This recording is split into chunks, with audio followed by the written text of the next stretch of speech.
will write, although I do think it's important for us to engage with them. Speaker Mike Johnson is not even guaranteeing a vote on the ACA subsidies in the House. Yeah, I mean, Leader Thune promised the Democrats an ACA subsidy vote in the Senate in December in exchange for the votes to reopen the government. All Speaker Johnson is saying is he may or may not then put it up for a vote in the House, assuming it passes the Senate, which is up in the air. But he just doesn't want to get ahead of the Senate. Yeah, this just shows the 8 Democratic senators who cut this deal to open the government with Republicans essentially got nothing on the ACA, which was our key ask during the shutdown. Is even if the subsidies somehow pass the Senate, they will still need to pass the House and get signed by the president. And the likelihood of that is almost nada. Yeah, because guess what? Voters put Republicans in charge of all 3 chambers of government, and we have our own healthcare plan that says instead of continuing to subsidize a broken Obamacare system that floods money to insurance companies, let's send the money directly to the people instead in health savings accounts. Except that Republican healthcare plan isn't in writing. There's no bill. Y'all are still deliberating like you have been since Trump's first term, yet the subsidies expire Jan 1. So all we're saying is extend the subsidies for 1 year. Then during that year, you'll still have the majority until January after the midterms, of course. But in that year, we can negotiate other fixes. But for now, let's put a band-aid to avoid the crisis. Well, I think with pressure comes diamonds, and Republican senators are moving quick to put their house savings account idea into writing and hopefully get a vote on that in December. This is what democracy looks like. We're in charge. Obamacare has been a failure. Let us have our go to fix the healthcare system that empowers patients rather than enriching insurance companies. Well, the millions who are no longer uninsured because of the ACA would probably disagree on it being a failure, and I think healthcare is such an important issue that it shouldn't be rushed. We're the conservatives here saying let's just maintain the status quo for a year and avoid the calamity on Jan 1 and negotiate longer-term solutions while we're at it. I think we're already in a healthcare affordability crisis. I don't know if we can take another year of the status quo. Well, it won't be the status quo on Jan 1 if the subsidies go away. Then the crisis will intensify. Then vote for our fix. Where's the bill? It's coming. I trust Santa to come more than that. Oh shit, then it's 100%. Really? All right. And yeah, that's pretty much where we're at right now with the government shutdown, guys. And hey, yo, guys, we are live. Yo, this is S.E.T. with S.E.T. Media, guys, and I'm back with another one for you. All right, guys, we're about to get into the full interview that Trump had on Fox News with Laura Ingraham, and then we're going to go ahead and get into a media analysis because, yeah, the Dems is not too happy with Chuck Schumer and is looking like Chuck's on his way out. But all right, guys, let's go ahead and double tap that screen and like the video, and let's get right into it. Good evening, everyone. I'm Laura Ingraham. This is the Ingraham Angle from Washington tonight. My exclusive interview with President Trump in moments. But first, a Fox News alert. The Senate is set to vote on a deal to end the government shutdown, the longest in U.S. history at 41 days. Senior national correspondent Aisha Hasni is live from Capitol Hill. Aisha. Hey, good evening to you, Laura. It has begun. Finally, after 41 days, the Senate is voting on the deal to end the government shutdown. It is a 8-vote series. We're on the second vote out of 8. So a few more amendments, a few more speeches to go until we finally get to final passage. And this is actually, funny enough, breakneck speed for the Senate. They are going to try to whiz through this in the next hour. So hopefully we will get to the final passage actually during your show, Laura. And Democrats across the country are watching this along with us, and they are enraged right now, and they're angry at Senate Minority Leader Chuck Schumer for allowing this to take place. I mean, yes, because as the beautiful lady stated, they pretty much did it for no reason. I'm like, what did you guys get? You didn't even get the health care extended. You didn't even get the Obamacare healthcare subsidies extended. Well, and here's the wild part. The Republicans offered that in the first place. Then you said you wanted permanent. Now you guys got nothing, like I said on the last show, on the pinky promise that, hey, we'll discuss it. We'll discuss reforms, and we'll go ahead and pass it. And don't worry. We'll pass it before it ends in January, which I hope they do. Without getting the one thing that they were fighting for all along, which is extending the Obamacare subsidies. Instead, Laura, they got a promise for a vote on extending those subsidies sometime later on in December. And that is why there is so much anger over it. Some Democrats are calling this deal a betrayal. Some are calling it a big mistake because it doesn't fix that issue. Now, there is no guarantee that this vote is going to pass in the Senate. The subsidy vote in December. There's no guarantee the House would ever take it up. And the centrists really are explaining their deal here by saying that there was no way out of this. They had no other option. The shutdown was a... Yeah, some of them will honestly, like guys like Fetterman pretty much just went along since the beginning. I mean, he was one of the 3 Democrats that they had since the beginning. And then others voted because their constituents was pretty much, kind of pulling their coattails, going like, you got government workers here, you got people on SNAP here. So, you think you can kind of break from the Dems and, open up the government, for your people, for your constituents. Bad idea, a bad thing for the country, and they had to cave to Republicans. Watch. It was our judgment after 6 weeks, going on 7 weeks of this shutdown, that path wasn't working. I understand that not all of my Democratic colleagues are satisfied with this agreement, but waiting another week or another month wouldn't deliver a better outcome. So some Democrats out there are very angry at Chuck Schumer. He didn't vote for this, but he didn't stop the caucus from voting for it either. And some are calling for his head, Laura. Senator Schumer, Rokana writes, is no longer effective in... No, I'm be honest with you. They have every right to be mad at Chuck Schumer. I mean, one, they're kind of exposing that they use the American people as leverage, that this was all leverage for them. And they're mad because Schumer didn't hold strong. So... yeah, I'm glad we got that one out the way. But also, yeah, it wasn't effective. Like, why even rally the Democrats into this if it was going to fail like this? Why rally them in if you weren't even going to get the first thing on your list, which was Obama healthcare subsidies, and you couldn't even get the 1-year extension, even when it was offered? You guys thought you could get more, and you effed that up. Should be replaced. If you can't lead the fight to stop healthcare premiums from skyrocketing for Americans, what will you fight for? And then on top of that, Rashida Tlaib also adding that he has failed to meet the moment. He's out of touch with the American people. The Democratic Party needs leaders who fight and deliver for working people, and Schumer should step down. Now, once this finally goes through the Senate and they vote on final passage, House Speaker Mike Johnson will recall the House. He'll give them about 36 hours to get back to the Hill. He's already told them to start their journeys back to the Hill now because of all those flight issues with cancellations and delays. And they're hoping to take this up in the House as early as Wednesday, get the government back open. Laura? Aisha, thank you very much, and keep us posted throughout the hour. All right, just a short while ago, I sat down with President Trump right before the show for an exclusive interview at the White House. So we talked about, the shutdown, everything from Gavin Newsom to Brandon Johnson, what was happening on the East Wing and what Melania thought about it. But we started, of course, with the Schumer shutdown. Sir, what lessons do you think the Democrats should learn from this shutdown saga? Well, the country loses a lot of money when they do this, and they're not getting much, but nobody gets a lot. But it's terrible. What they really wanted was $1.5 trillion for people that came in illegally, people that came in through and out of prisons. We had like Venezuela, they emptied, they dumped their prisons. They said that was all exaggerated by you. Yeah, I know it's exaggerated. They wanted $1.5 trillion for health care from people that were, in some cases, 11,888 exactly murderers, many of whom murdered more than one person. So they came in to our... Now, what they fully wanted was they wanted to reverse the cuts in the big, beautiful bill. I mean, they wanted to reverse the Medicaid cuts and also funding to NPR and PBS and all that good stuff.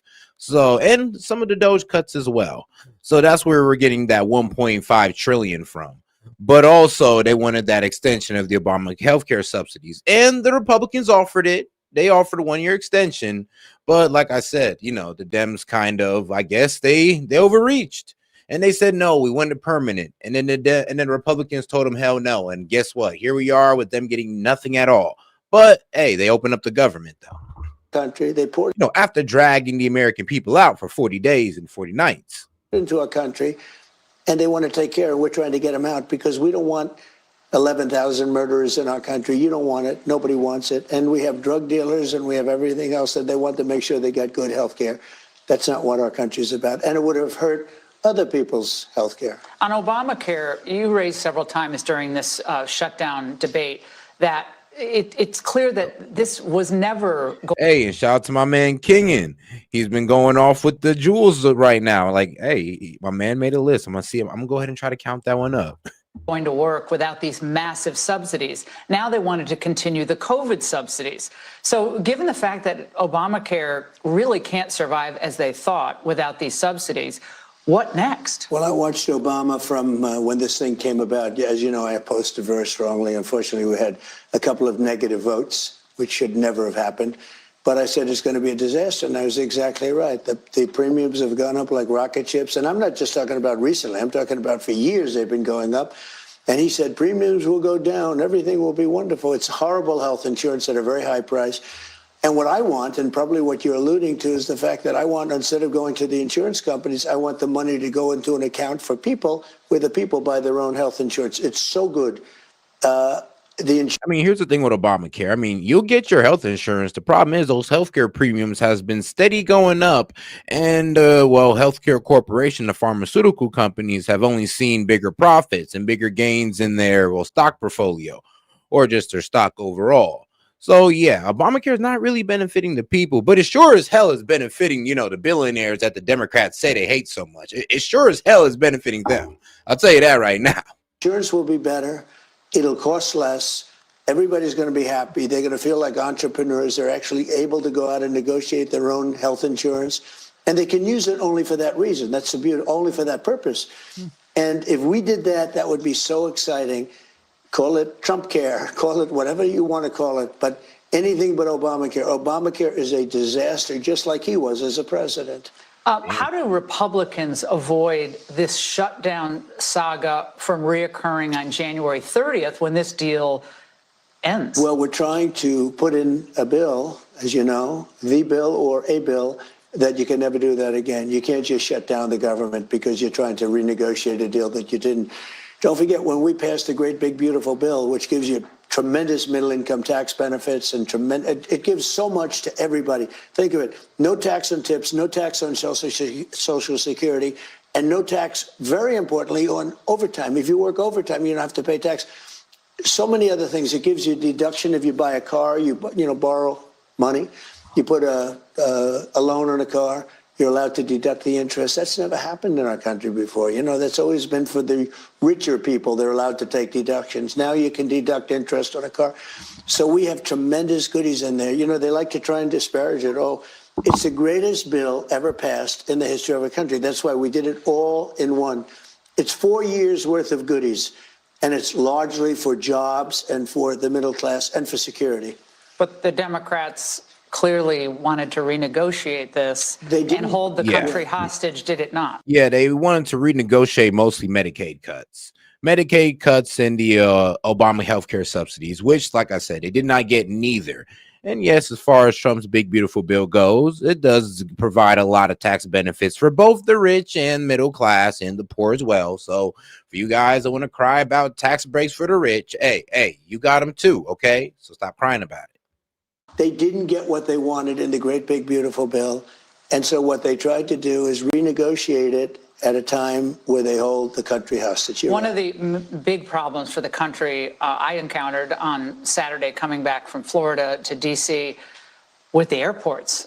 So hours delayed, thousands of flight cancellations that are continuing this week. Yeah. You put out a Truth Social post earlier today. I did. Where you blasted the air traffic controllers who had not shown up for work and offered potentially a bonus of $10,000 for those who have worked despite the shutdown.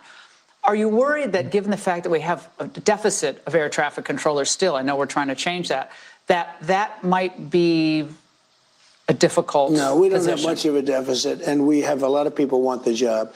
What I was not Oh, guys, let's not forget to double tap that screen and like the video, guys. Let's get more people in on conversation by double tapping that screen. Appreciate the support. happy when I saw all these people. Oh, we have to look. Life is not so easy for anybody. Our country's never done better.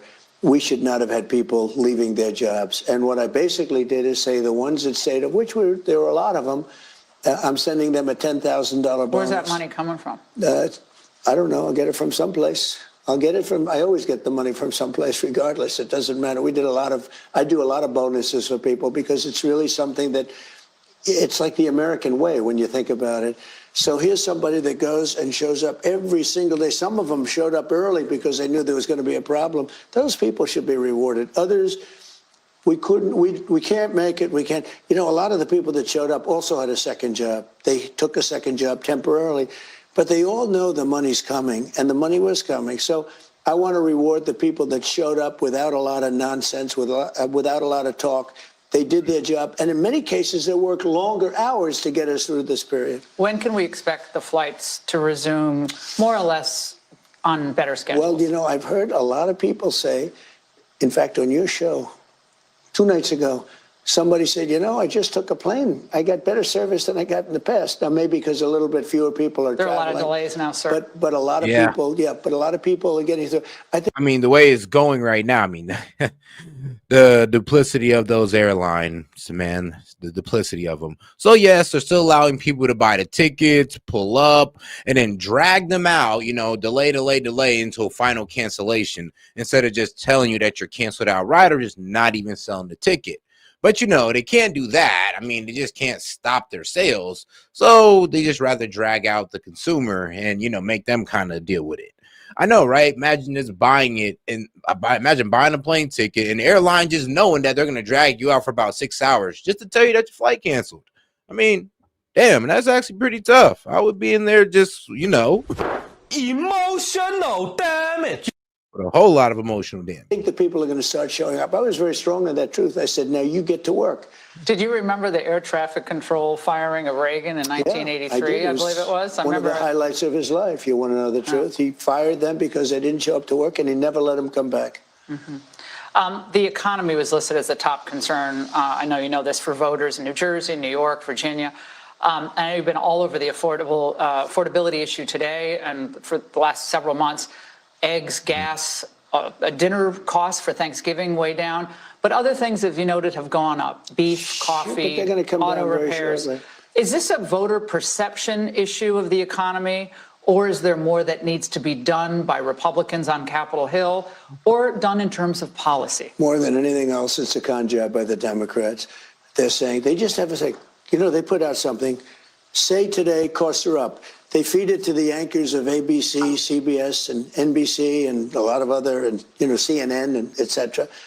And it's like a standard. I'll never forget, they had used a word like manufactured. Do you remember the word manufactured? It's a manufactured economy. Nobody uses that word. Every anchor broke through. No, what they're doing is, honestly, they're still calling out the inflation, sadly. And it's the truth. Now, what is also true is that Trump has definitely brought down inflation from that 9% that Biden had it at. Right now, it's at 3%. We would like it at 2%, but it's at 3%. And here's the problem. We lost a lot of affordability under Biden, about $3,000 of affordability. We gained through the reduction of inflation about 12 to 1,800 back. We're still in the negative. Thus, inflation is still bringing up prices, but not as rapidly as they were under Biden. So there still is an unaffordability issue that's persisting right now, and Trump do need to get on top of it a little bit better. Now, pressing of power to cut the rates.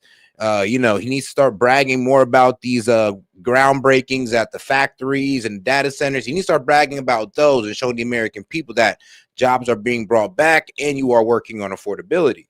And that 50-year mortgage, I don't know about that one. That might not have been a very good thing to promote, considering we already have a debt problem. I mean, let's be honest.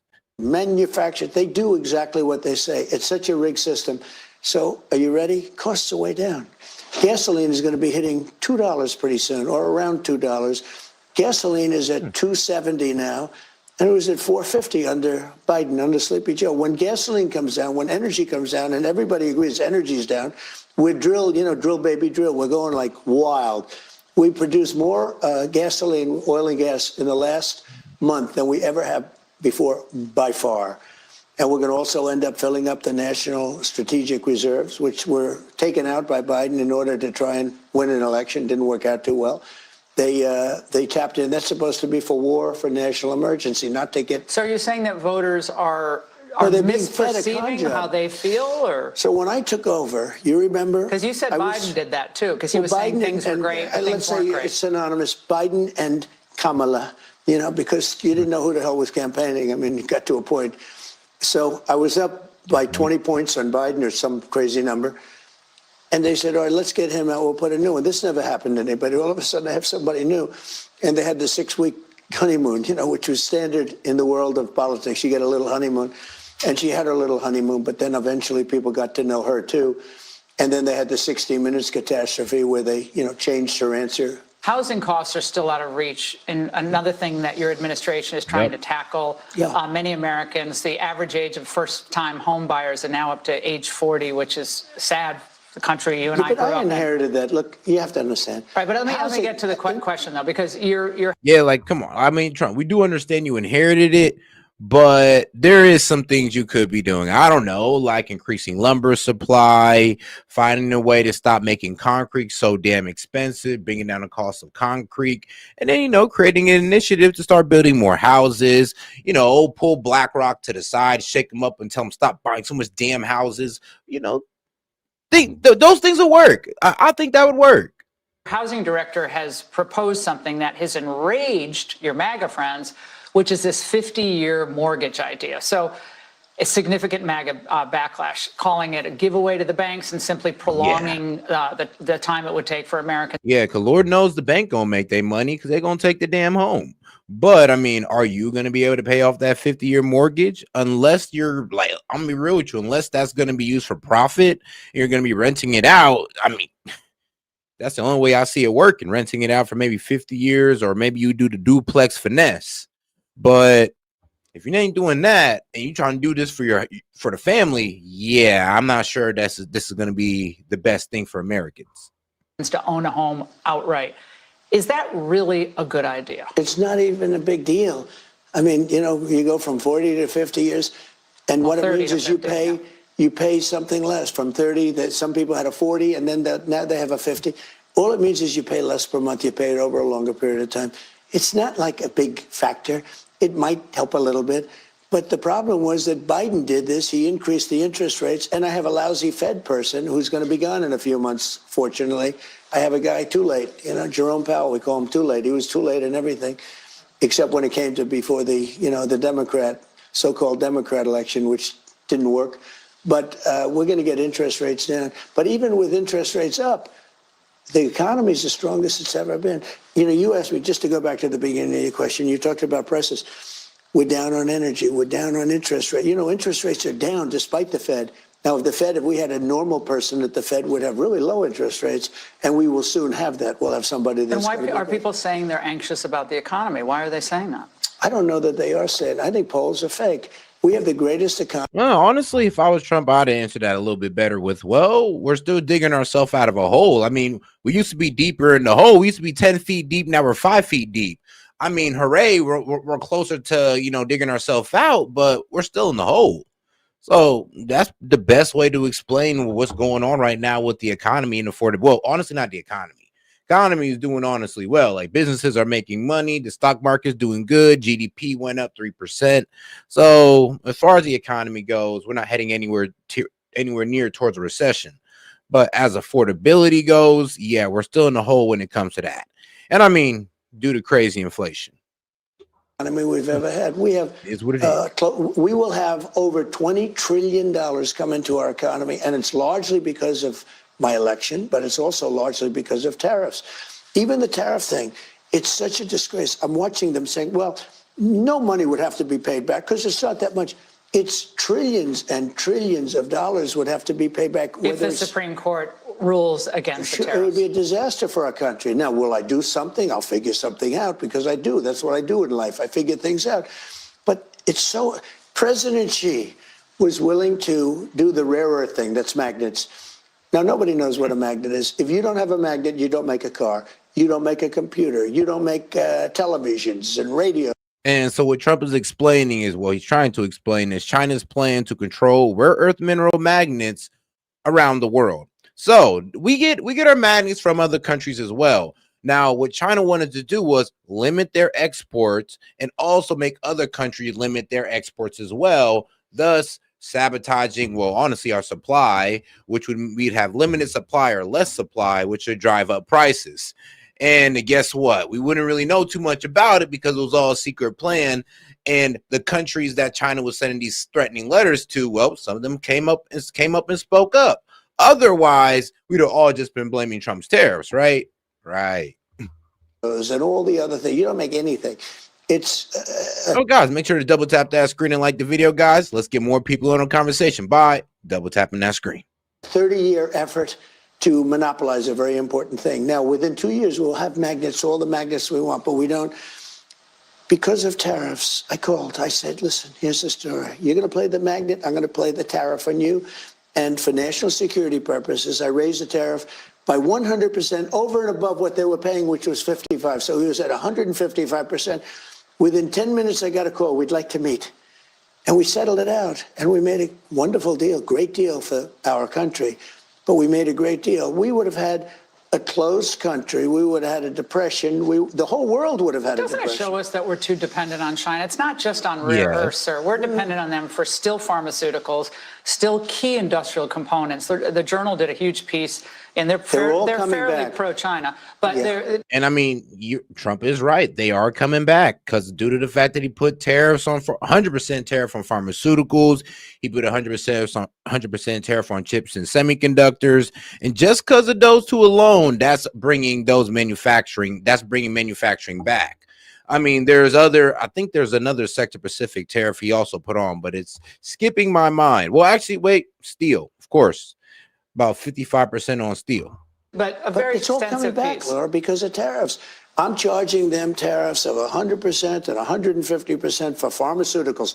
What's happening? The pharmaceutical companies are all back here building plants right now. That's part of the $20 trillion of money that's come in because of tariffs. And we're not dependent on China. We're dependent on having a smart president. If we have a smart... I like what Trump is saying, but that's the thing. He needs to start putting out dates. He needs dates, bro. We need states. We need you to start going out there. Yes, Trump, you need to go out there and break ground. Put that shovel in the dirt and be like, look, America, another factory. Yes, that's what you need to do. Because trust me, we can look this up, and that you're right. They are breaking ground, but the average American is not really hearing about this unless they're watching me or something and I'm telling them, and we can go ahead and look through it. But 9 times out of 10, they're not going to find out until those places are hiring. President, we're going to have no trouble. If we have a guy like we had last time, who was such an embarrassment, if we have stupid presidents, whether you have tariffs or don't have tariffs, it doesn't matter. If we didn't have tariffs, if I didn't have the power of the tariffs right now, we would have a country that wouldn't be making cars, wouldn't be making anything. A new detailed report on CNN, of all places, documents China's expansion of 60% of its missile facilities. It's staggering, bigger than anyone had ever thought, more robust growth. And over the weekend, the new Japanese prime minister, who I know you like a lot, Kaiichi, called the Taiwan situation extremely severe in its phase, and that they may consider any move on Taiwan by China to be a national survival crisis. Yes, because word on the global streets is that, Xi might be out of power. Yeah, so China's prime minister, or basically dictator Xi, yeah, he's out of power, and one of his generals took over. And I mean, also word on the global streets that might have been the same thing might be going on in Russia. So, hey, but we'll get into that later. This is for Japan. Now, that gets better. A Chinese diplomat today said in a social media post that she, the prime minister of Japan, should be beheaded for her comments. These are not our friends, sir, are they, in China? Well, a lot of our allies aren't our friends either, Laura. Our allies took advantage of us on trade more than China did. Whoa. I don't know, Trump. I don't know about that. No. China's the worst actor. I mean, actually, China don't play fair with nobody. And but let's be real. I mean, the only people they play fair with is the people they got a 99-year lease on. So no, trust me, they're the worst. They're the worst actors that we got out there. China took big advantage. I mean, we built because we built their military. We built their military. Yeah. We built their whole thing. The whole thing was, and by the way, if you remember, in my first term, I took in hundreds of billions of tariffs. I put tariffs on China very early. Then when we got hit with COVID, we fought that. We did a very good job, but that was COVID. It came from a certain place in China. Right. You remember? Another great gift from China. That was another little gift we got. But look, I get along great with President Xi. I get along great with China. But the only way you're going to get along well with China is you have to deal from a position of strength. We have tremendous strength because of tariffs. We have tremendous strength because of what I've done. I've rebuilt our military. And they have a lot of... I mean, look, we do have strength over China due to tariffs because it exposed how much they... Honestly, how dependent the Chinese economy is on American consumerism. That's what the tariffs expose, because when we was hitting them with the 100%, yeah, their factories was shutting down left and right. People, it was going, mass unemployment was happening. So China, they can't afford 100% tariff because they can't afford another stop in their shipments, because they overly depend on the United States to buy all of their products. I mean, about 30, we make up 30% of their exports. And then they're even waning with the EU, and I think, well, UK, and that makes about 15%. So yeah, they're not really doing too well with their biggest buyers. And us being number one, it only hurts their economy more. Missiles, but we have a lot of missiles too.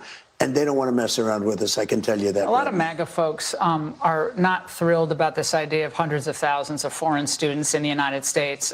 We have about 350,000 Chinese. One point during COVID, you were going to, push to, get them out, but that was pulled back.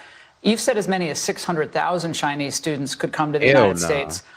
Why, sir, is that a pro-MAGA position when so many American kids? That is not a pro-MAGA position. You're pretty much saying, all right, well, those 600,000, I mean, if you're going into STEM, guess what? You're not getting hired because for some reason we're saying just let the Asians do it. And it's the message is low-key pissing me off. It's like, okay, so we can't do the low-skill jobs because we want the Mexicans to do it. We can't do the high-skill jobs because we want the Indians or the Asians to do it. So what the fuck are we supposed to do then? Of course you don't got an answer because you're too busy selling the American people out. But that's the problem. And that's why I honestly don't like that position that he's taking with this. It's like, bro, that's not America first and is not helping Americans. I honestly think Trump should just turn that around and be like, look, you better find another way to appease G, because that's not going to be it. Letting in Chinese spies, I mean students, is not it. Kids want to go to school, and there are places not for them, and these universities are getting rich off Chinese money. Sure. Never said about China, but we do have a lot of people coming in from China. We always have, China and other countries. We also have a massive system of colleges and universities. And if we were to cut that in half, which perhaps makes some people happy, you would have half the colleges in the United States go out of business. So what? Well, I think that's a big deal. Are they fans you would have the of the United States? Yeah, but you would have, as you know, historically, black colleges and universities would all be out of business. You would have a system of colleges and universities. So we're dependent on China. And like I said, let it burn then. If you're telling me that we're dependent on China to send in students to take jobs away from American citizens for our education, for our higher education system to succeed, let it fail. We need a new system anyway. That system, hey, universities bullshit. It don't really work like that unless you're going into STEM. And to be honest, the way this man is sounding is like, honestly, you might as well just throw the whole system away because it's all funded by foreign interests. So, I mean, what the hell are we even doing? To keep our university system going? But I think it's good to have, I actually think it's good to have outside countries. Look, I want to be able to get along with the world. They're not the French. They're the Chinese. They spy on us. They steal our intellectual property. What, do you think the French are better? Yes. More like bonjour. Yes, they're way better than those guys. I'm sorry. They are. And the French ain't too nice to us either, but they're way nicer to us than China. I know. Yes, Brigitte Macron's a man. But I'd rather be deal with Brigitte Macron than G. Yeah. I mean, really? I don't know. I'll tell you, I'm not so sure. We've had a lot of problems with the French where we get taxed very unfairly on our. And yes, I know. I know the president of France is Emmanuel Macron, but hey, we like to make fun of his wife. Technology with, they put 25% taxes on American products. Look, assuming everyone treats us badly, because that's the way I am, but we take in trillions of dollars from students. The students pay more than double when they come in from most foreign countries. I want to see our school system thrive, but at the same time, I know you and I. Bro, I mean, how's it gonna thrive? This is so crazy to hear. Like when he said this, I was just taken back because you're really telling me that what? China is basically funding all of our schools, and if we don't let these Chinese students in, it just sinks? Yeah, just throw away the whole university then. I mean, we'll just go back to the training camps. Everybody's going back to trade school, guys, because apparently university is all foreign interest. Like, It's all fake. It's funded by the foreigners, and without it, it all fails, right? So no Harvard, no Yale, no Princeton without the Chinese and the Indians. It really? All right, then. Shit, let it burn, man. Let it burn. I disagree. We're never going to agree on it, but that's okay. And it's not that I want them, but I view it as a business. We have millions and millions of people. Also, I want to get along with countries if possible. You know, people are shocked. Remember, Hillary Clinton said, we'll be in a war. I stopped 8 wars in the last 9 months. I don't want to be in wars. If I am in a war, we're going to win the thing fast, and it'll be violent. But you know what? I don't want to be in wars. But one thing, you don't want to cut half of the people, half of the students from all over the world that are coming into our country, destroy our entire university and college system. I don't want to do that. I wouldn't lose any. And don't forget, MAGA was my idea. Man, facts. I wouldn't. No, it wasn't your idea either, Trump. But yeah, I wouldn't lose no sleep about turning those guys around and telling them, you know what? If China's so great, stay over there. All right. And actually, you know what? How about this? We got a couple commie Chinese supporters on our side that just love China oh so much. You know, why don't we trade? And, you know, we'll take some of y'all students. We'll trade for, you know, some of ours. Why not? Well, why not? Well, let's do a trade. But no, to be quite honest with you, I would not lose no sleep. And I don't think we should give any country that advantage over our higher education or our college system. It just does not make any sense, to be quite honest. I would literally rather our college just fall to the ground if it's all foreign interest and well, honestly, corporate interest as well. Hey, man, the endowments. It's all about the endowments. Not about tuition. It's about the endowments. MAGA was nobody else's idea. I know what MAGA wants better than anybody else. And MAGA wants to see our country thrive. Yes, with us building it. Yes, with us working the jobs, not the Chinese. And coming up, Gavin Newsom, Chuck Schumer, Brandon Johnson. We hit all those issues, what President Trump really thinks about them, and much more. My exclusive interview in moments.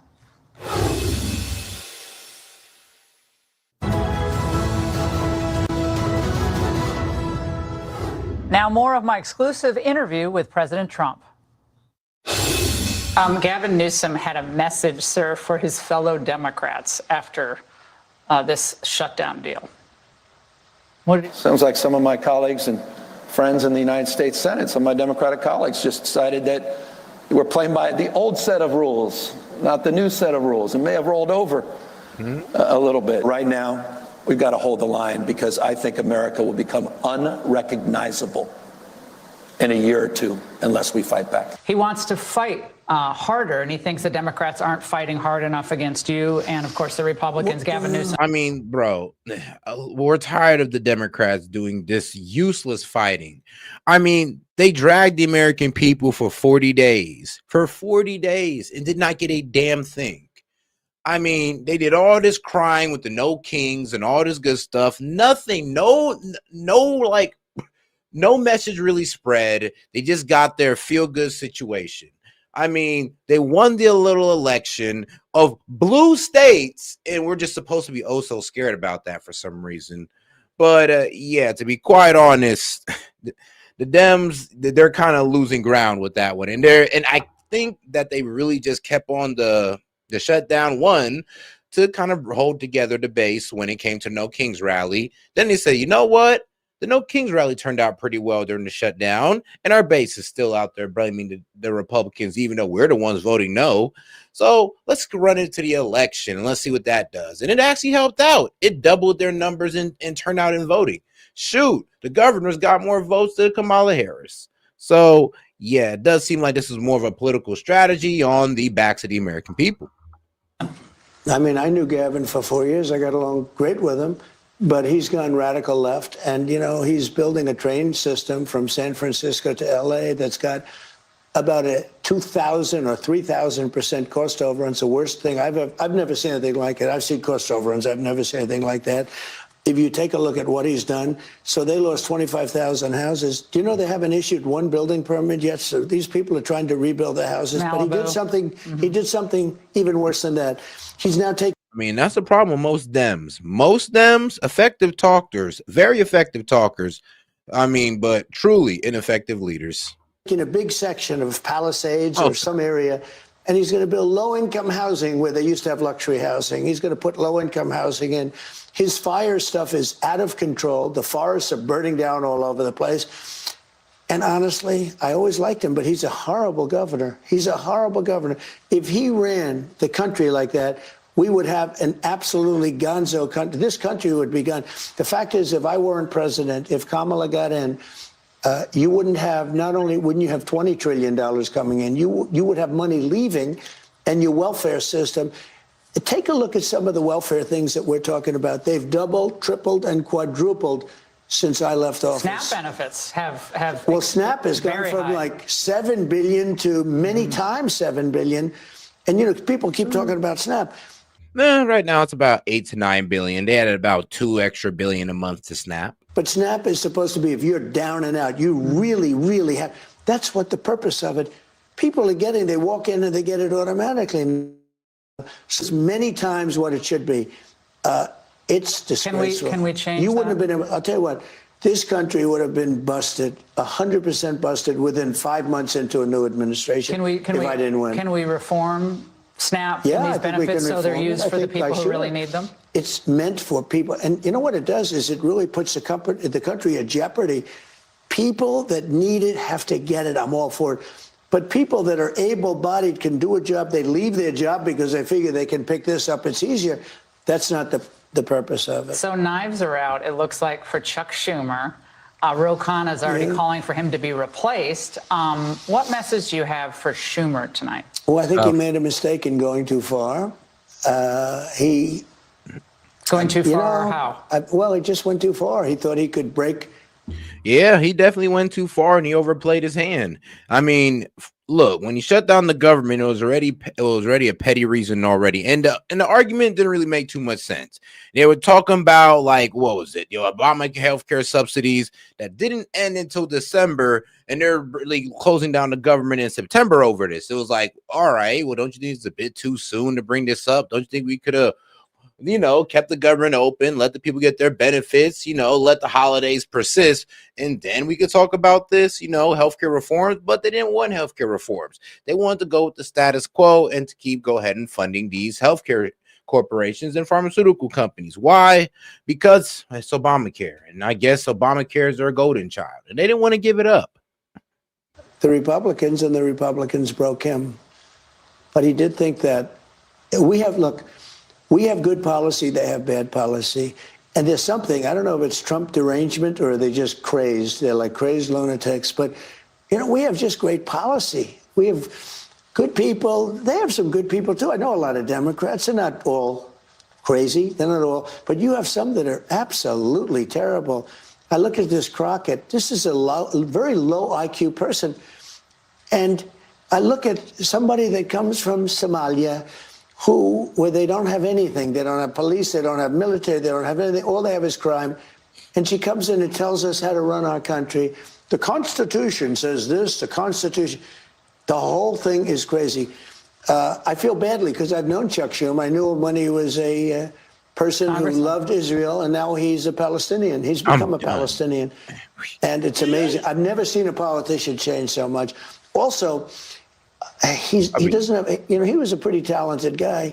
He's lost his talent. Chicago Mayor, your dear friend Brandon Johnson, is calling on the United Nations to investigate what he calls the abusive immigration crackdowns in the city by your ICE officers and so forth. The UN in Chicago? The UN? Hold on. This guy went out the country to go snitch on Trump?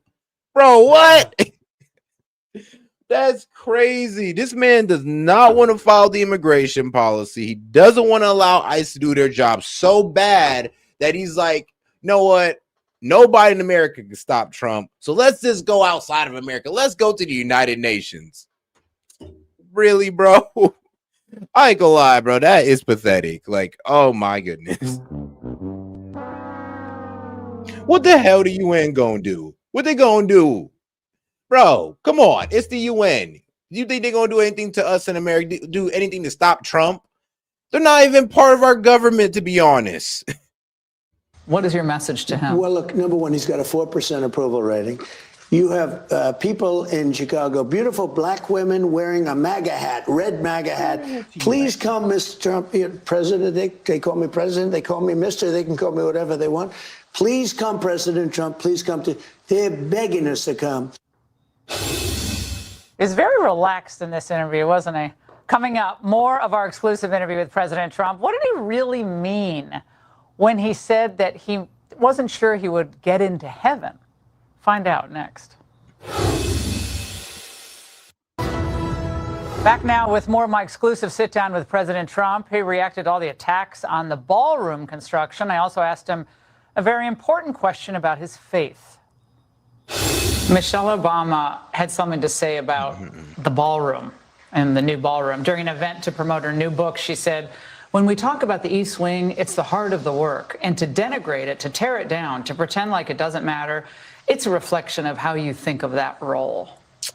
Why is she wrong? Well, first of all, the East Wing was a beautiful little tiny structure that was built many years ago that was renovated. Oh, man, I swear to God. Oh, it was the First Lady's quarters. Yes, and now it's about to be a ballroom, a beautiful ballroom with works of arts and gold trims all over the place. It really looks nice with marble floors that are probably heated. I mean, you might as well go all the way out if it's the White House. But shout out to my man Jay. He's like, we fund the UN. What they gonna do? No, literally, Hakeem Jeffries is gonna walk into the UN and like walk into the office, and the guy who's gonna turn around in his chair is gonna be Trump. Bro, we are the UN. UN ain't shit without us. You're literally gonna who's snitch to us? Like, good luck, buddy. Good luck, because the UN can't stop America from doing not a damn thing. I mean, the UN could only help, I'm be real with you, every other country but America.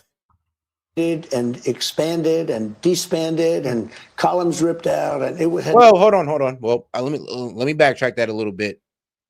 Every other country but other countries with nukes. Yeah, if you got a nuke, the UN can't bully you. But if you don't got nukes, then yeah, they on your ass. Nothing to do with the original building.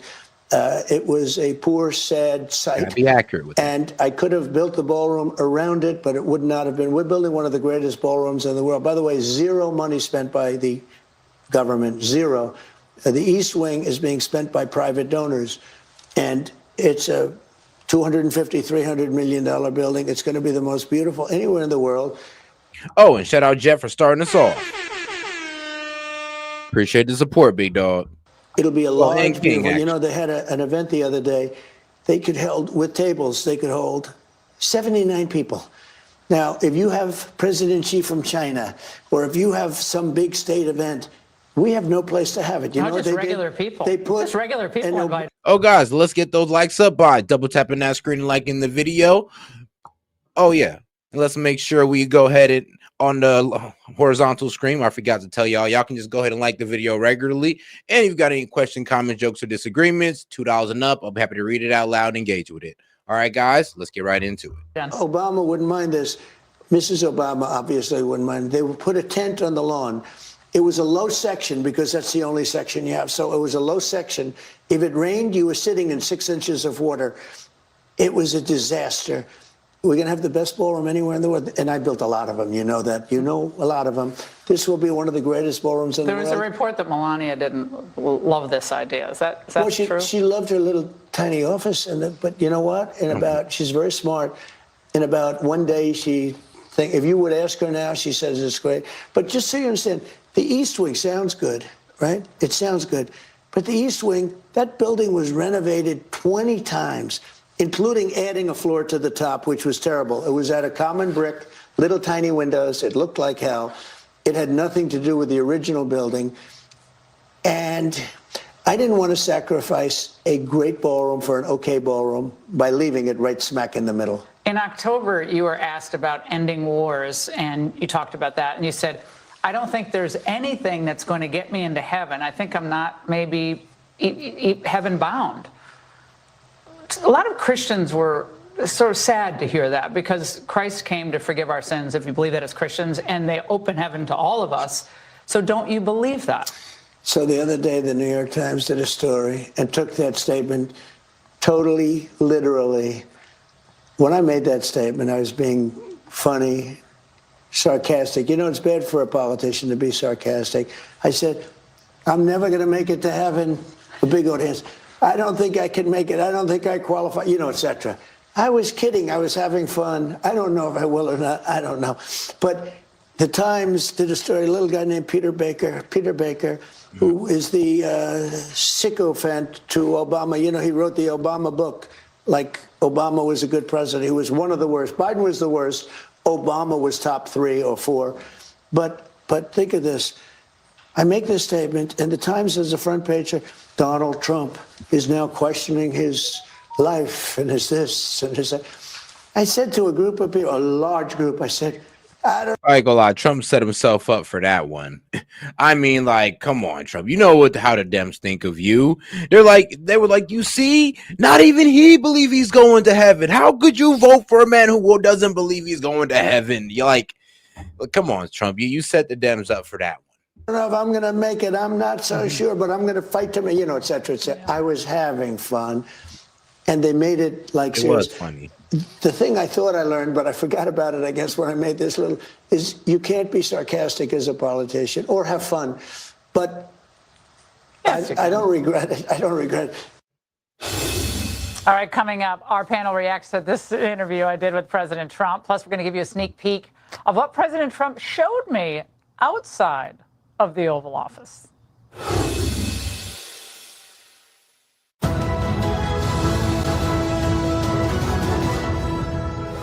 All right, in the wide-ranging interview I just conducted with President Trump, we discussed everything from Newsom's rise, China's chokehold on rare earths and other things, of course, the shutdown mania and what it did to Chuck Schumer. Hakeem Jeffries looks like he might be challenged from the left, too. Anyway, it turned into a spirited discussion about the hundreds of thousands of Chinese students entering the country. Now, we don't see eye to eye and everything, but he knows that I respect him and that I know he's going to do what it takes to protect American interests. Nah, Ingram. Nah, I was with you, sis, on that one. No, you did very good work grilling his ass on that. Like, she was like, what, you think the French is better? She was like, yes, the French is better. I was weak. I was like, you know what? Hey, shout out. That was actually, I like how she held ground on that one.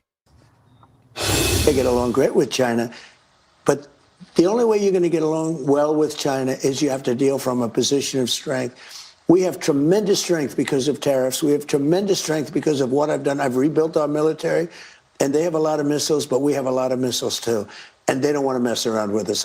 Here with the reaction to my sit-down with President Trump, Ned Ryan, American Majority founder and CEO, Alex Marlow, Breitbart editor-in-chief, and Raymond Arroyo, Fox News contributor, who was there for the interview and also in the Oval afterward. Ned, your biggest takeaway from tonight? Two things. One, it was Trump that instilled the backbone into Republicans and did not let them cave. Again, we all know this was about two things: Schumer's terrible poll numbers, trying to avoid a challenge by AOC, and also the fact that Democrats were once again trying to launder American taxpayer dollars with $1.5 trillion in health care for illegals to empower themselves, keep them around, get them counted in the census, and also hopefully eventually try to figure out how to become voting members for Democrats. The other thing was the affordability issue. I thought that was a really good question. I mean, yeah, Chuck Schumer admitted to that already. I mean, he already admitted to saying that, you know, we need to find a way for these 11 million undocumented immigrants to become citizens. You know, the dreamers and the workers and the asylum seekers, you know, all that other bullshit that they was talking about. And you asked, is it voter perception or is there more to do? And I think it's both. Laura, I think the Trump economy is really starting to ramp up. GDP might be 4% in the fourth quarter. Inflation 2.7 to 2.9. Trump's increasing 1 million barrels of oil a day. So it's going to drive down energy costs, which drives down grocery prices, which also drives down product prices. But I think they need to do more. I think there's more to be done by Republicans and Trump. First of all, they have to compare. Yeah, I agree with him. I mean, we need more barrels. We need more plants opening up.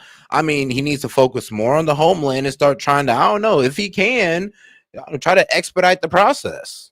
To the Biden economy. Because, I mean, we do understand that, it's going to take about a year or two for these jobs to come all the way back. It's going to take about a year or two probably to see any real results on affordability, since it was a 4-year problem. So we understand that, but he's going to have to show us some things that he's doing to make it better. If not, then there will most likely lose the midterms. That and their relentless support for Israel. I mean, that's also going to screw the Republican Party as well. So more deregulation, more tax cuts, a lot of things. So I think it's both. So I was really fascinated by that topic. Yeah, Alex, the president said he's working to make sure Dems don't shut the government down again. Watch this. But we're trying to put in a bill, as you know, the bill or a bill, that you can never do that again. You can't just shut down the government because you're trying to renegotiate a deal that you didn't. Alex, the Democrats lost this gamble. It was a bad gamble. Your reaction to the president tonight? Yeah, Jean Shaheen said, Democrat who was one of those who caved today, that she said she voted to open the government to end the suffering. So, well, what changed, Senator? It was your vote changed. You decided you would open it up. So you're basically admitting the whole Democrat Party were the ones behind the suffering. Terrific interview, Laura. No softball there. You really got the president to open up on a lot of things. I'll give you highlight, low light in between. Highlight for me was the last question. I've been thinking a lot as a Catholic and a Christian about Trump saying he's not going to make heaven. Of all the good he's done to give the greatest country on earth that God ever created a fighting chance, I feel like what bad could he have possibly done in his past that he wouldn't make heaven? I was glad to hear him talk about that. I feel comforted from it. Low light for me is the China stuff. I don't think the American universities need to be importing a bunch of Chinese students. I take it that's not literal, that this is negotiation. But that was, of course, not an answer as America First guy I would give. The one that I'm looking at down the road, though, is Ned's point. The affordability issue is not enough just to say the economy is doing well. I want to see some better messaging out of all Republicans and conservatives on this particular topic. That's why we lost last week, and we need to start messaging better. The Democrats are the reason why this country's unaffordable for so many. Yeah, Raymond, the president was frustrated by, I think, the Republicans' failure to message this economy and stop complaining about the Democrats and start talking about how great things are getting. And it takes time. He said this. He's only been in office 10 months. Well, but his own people, Sean Duffy, Scott Bessent, they went out and they rang the alarm and said, guys, if we don't open up this government, the planes are going to be canceled. Your holiday plans are over. And Bessent was saying your holidays are going to be smashed. Things won't make it into the country. They put the pressure on. It's a pity that other Republicans across the caucus didn't do the same. Including about the overall economy, because that affordability issue, which the Angle warned about last March, the Angle started warning about that because they were going to try to pretend that Joe Biden didn't cause any. But nevertheless, President Trump is president now, and he's saying, look, we've done this, that's what a president should do. You don't want him to say, oh, the malaise is in the country. It's not. I got to tell you, sitting in the room. I mean, and that is the wild things that the Dems are doing. You know what? It's a great political strategy. I mean, they know that they made unaffordability terrible under Biden. They know what they did. They know it was wrong. But guess what? They're going to harp on it as if they're not the reason why we're going through this for the next about, I don't know, year and a half until midterms. That's the strategy. To get mad about, well, the affordable crisis, the affordability crisis that they created. And Trump has only had 10 months in, but let's not forget that they had 4 years in office to at least cut spending to where it wouldn't be that bad, or work out some type of policy that would help the American people. And how did that work out, Dems? I mean, how did that work out? Because, man, 5% inflation is crazy. But shout out to BTK. He said, Fed's government was for, he said Fed government was for war, State Department and Commerce was added social programs, but that could be a state responsibility. All else should go to the states. I mean, hey, if you're saying that we should send on the social programs back to the state, I agree. I can get down with that. The problem is, though, is that once you try to start threatening people's Social Security, that's still a voting block. I mean, hey, people vote with selfish intentions. It is what it is. I mean, you can't sit there and tell the old people, like, look, man, to balance the budget, y'all might have to lose some Social Security. Like, they ain't trying to hear that. But, and I mean, for the states to take it on, I mean, they're not trying to do that either. I'm watching this. When he came in, the president was relaxed. Yeah, have you seen him that way before? Not only did you get him to relax and open up, there was a little sparring, but it was in the family, didn't get nasty. I like that you challenged him. I like that he calmly said, no, Laura, we're not going to agree, but, and then he made his case. There was an affability about him and a real optimism. He said something during the interview. He said, I like to figure things out. That's what I do in life. Yeah. So I thought that's really the motto of the whole administration. Yeah, Ned, that's the point. If the court strikes down the tariffs, he said, like, it's a disaster, but I'll figure it out because that's what I do. Mm-hmm.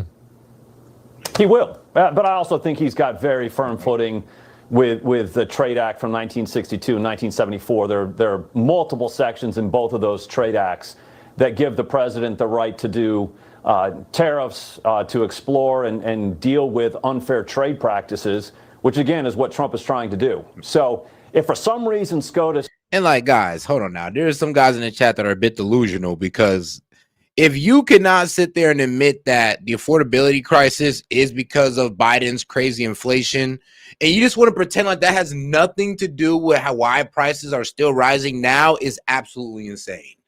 Absolutely insane. Like, this is why I say it's so easy to be a Dem, because your base don't hold you accountable whatsoever. Strikes us down, and I kind of think they're going to be a bit more nuanced than taking away his ability across the board. He'll figure it out. Mm-hmm. He'll find a way. Again, it's one of those things that we cannot underestimate. It is central to his economic plan, and I would remind people yet again, the CBO, which is not a fan of Trump's, even they said tariffs can and will cut $4 trillion from the federal deficit over the next decade. It's an important piece for us reducing the national debt. So I sincerely hope SCOTUS makes the right decision on it. Yeah, and Alex, I mean, we have to know that the Senate, for the most part, doesn't want the tariffs.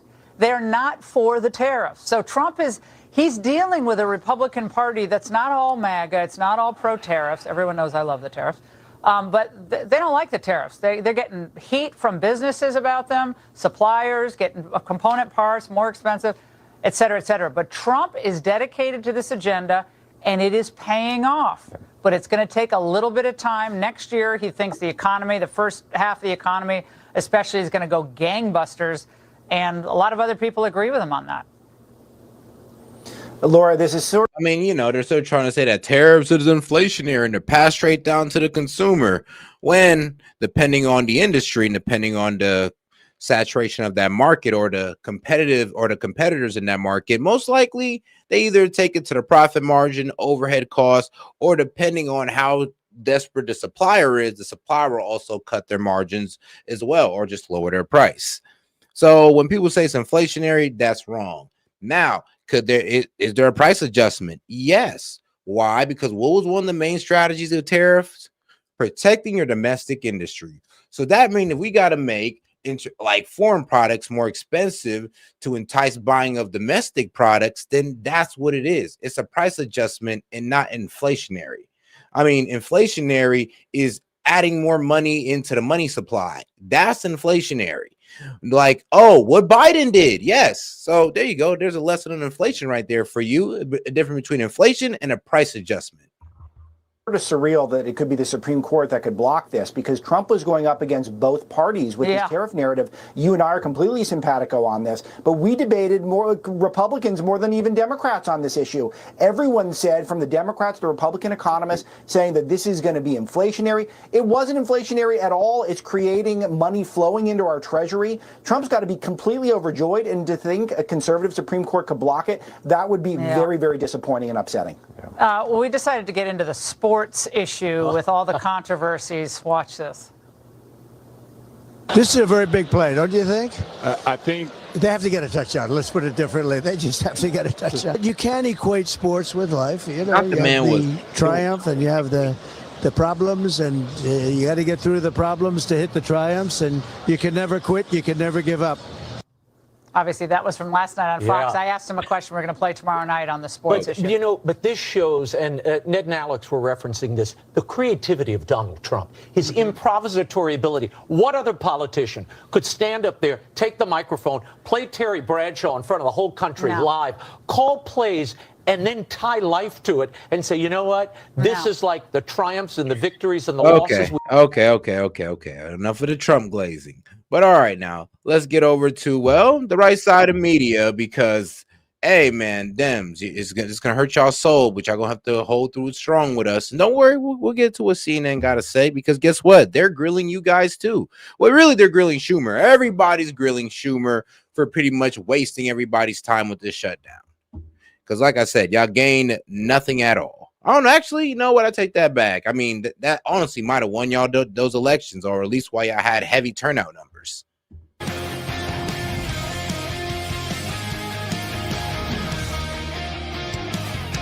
Viewer warning, you're about to hear some foul language. Let's start tonight's show with the big news out of Washington on the shutdown. By the way, tonight's show will be brought to you by I can't believe it. I'm weak. I can't believe it. They caved on the shutdown. Caved. I mean, yeah, you're right. They did cave. And let's be real, they dragged the American people out for nothing.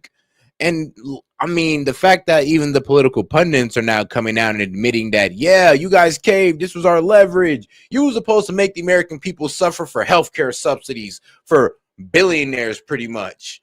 I know, right? Healthcare subsidies for corporations. Yes, that's what you're supposed to make the American people suffer for. I mean, boy, I wonder how long that messaging was going to last for them. Well, thank God I didn't have to hold it out too long, because we was able to get 8 Dems to cross over and approve it through the Senate. Now, just hope that the House could go ahead and do the same. 8 Senate Democrats voted with Republicans to reopen the government, and the base is out for blood. Liberals are driving across state lines, hunting down the traitors. I'm done. Hi.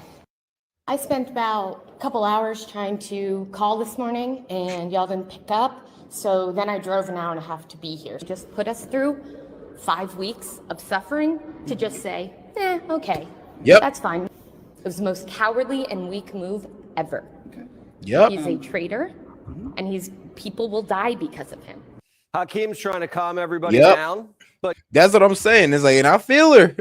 She's just like, yo, we got dragged out for weeks and we didn't get anything we wanted. No. What y'all left with was a pinky promise on, hey, don't worry, guys, we'll talk about it. Don't worry, we'll discuss it. But open up that government for us, in which they did. And they capitulated and they bent the knee as they should. It is what it is. even CNN is putting him in a sombrero. Was it the shutdown worth it? We have waged a battle on behalf of the American people. But at the end of the day, you didn't get what you want. So was it worth waging this fight? At the end of the day, the fight lives on. He shut down the government, and all he had to show for it was a stupid sombrero. Not for old Chucky Boy, though.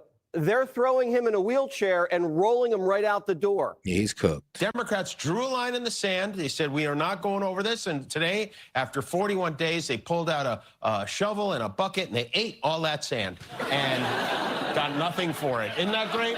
I mean, it is incredible at his age that Chuck Schumer is still able to bend over so far. Damn. The Damn. Messiah's disciples have descended down from heaven with a message. I mean, that's a bit harsh. Like, come on. Well, like I said, if he was gonna go out like this, if Schumer was gonna go out like this, it's best he not even start.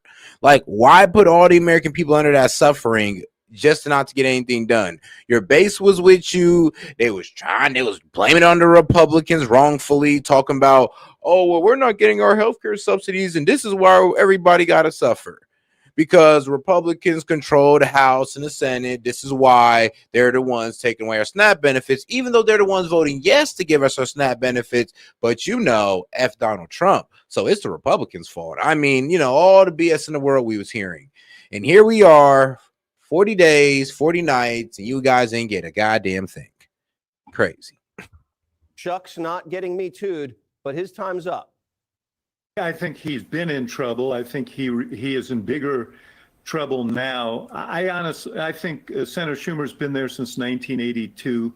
My guess is that he won't be leader of the party in 2027 after this election, unless something really surprising happens. The Schumer shutdown's over, and so Schumer. The coup is in motion. In 24 hours, the squad, Rashida Tlaib, who didn't say anything about the Mideast peace deal, said this: Schumer should step down. Our friend Shri also wants Schumer's scalp. It's time for us to have somebody with guts. Ouch. Hakeem says, I like Cherie though, because I like this guy. Like he's a dumbass, but to be honest with you, every time every time the Dems try to say that they're not doing something, this guy goes out there and literally exposes the Democrats' plan. Like, this guy was literally the first person to go out there and say, yes, we're using this as leverage. It's like, yes, we want we want healthcare for illegals. It's like, bro. He doesn't get the message. He doesn't get how to hide the message or hide what they're really trying to do. So shout out to this guy for always telling us what the Dems are really thinking. for us to have somebody with guts. Ouch. Hakeem says, no way, Jose. Do you think Schumer should be replaced? Leader Schumer did not bless this agreement. He voted against it. And of course, Senate Democrats who voted no have made that clear. Schumer either blessed the agreement under the table or isn't strong enough to control his caucus. Either way, they say Schumer's weak. 80% of Move On members say Chuck should pack his bags and go back to Brooklyn. Damn. They say he's surrendered. Chuck shut down the government so the base would think he's tough. I mean, yo, Chuck, I mean, it might be time for you to go. I mean, Pelosi's out. Maybe it's time for you to follow with her. How'd that work? Now they're just calling him a coward. Trump says he never should have transitioned. I feel badly because I've known Chuck Schumer. I knew him when he was a person who loved Israel, and now he's a Palestinian. He's become a Palestinian, and it's amazing. I've never seen a politician change so much. Also, he doesn't have, he was a pretty talented guy. He's lost his talent. The last time Democrats staged a coup, they didn't have a backup plan. Remember? That's how they got Kamala. MSNBC's like, can we please have a backup plan this time? I mean, shoot, let's go ahead and hear what these Dems got to say for themselves. Quick little. Republicans will write, although I do think it's important for us to engage with them.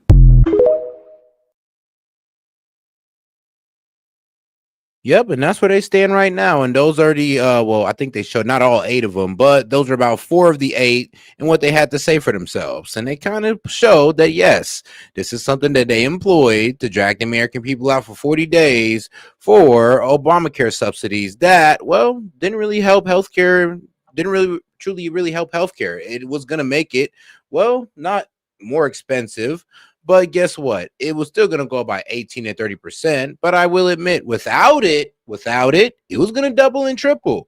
But here's the problem. It's supposed to be about affordable health care. So why is the American people paying for these subsidies that does not make health care affordable?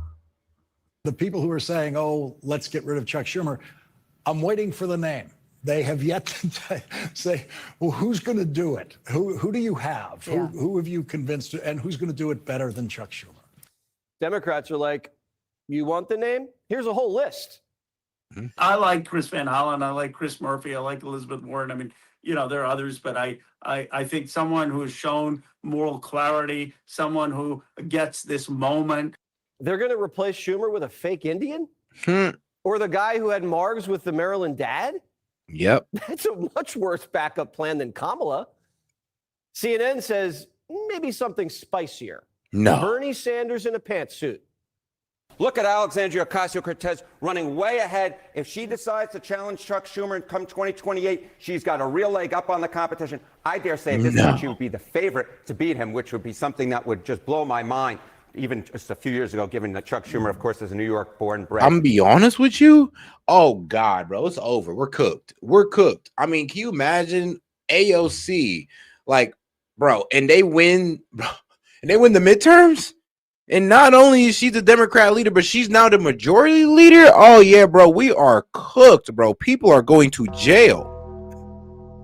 Type of guy. Yeah, those are incredible. That's a doomsday 30 scenario. points ahead. My goodness gracious. Wow. Well, if the party looks different, it's because it is. Ever since Nancy busted her hip, the auto pen retired, and Barack stopped walking on water, the Democrat Party turned into a free-for-all.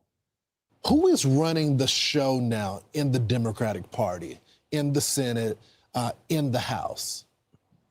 No one really knows. Well, if you ask the lefties, they know. It's the commie party.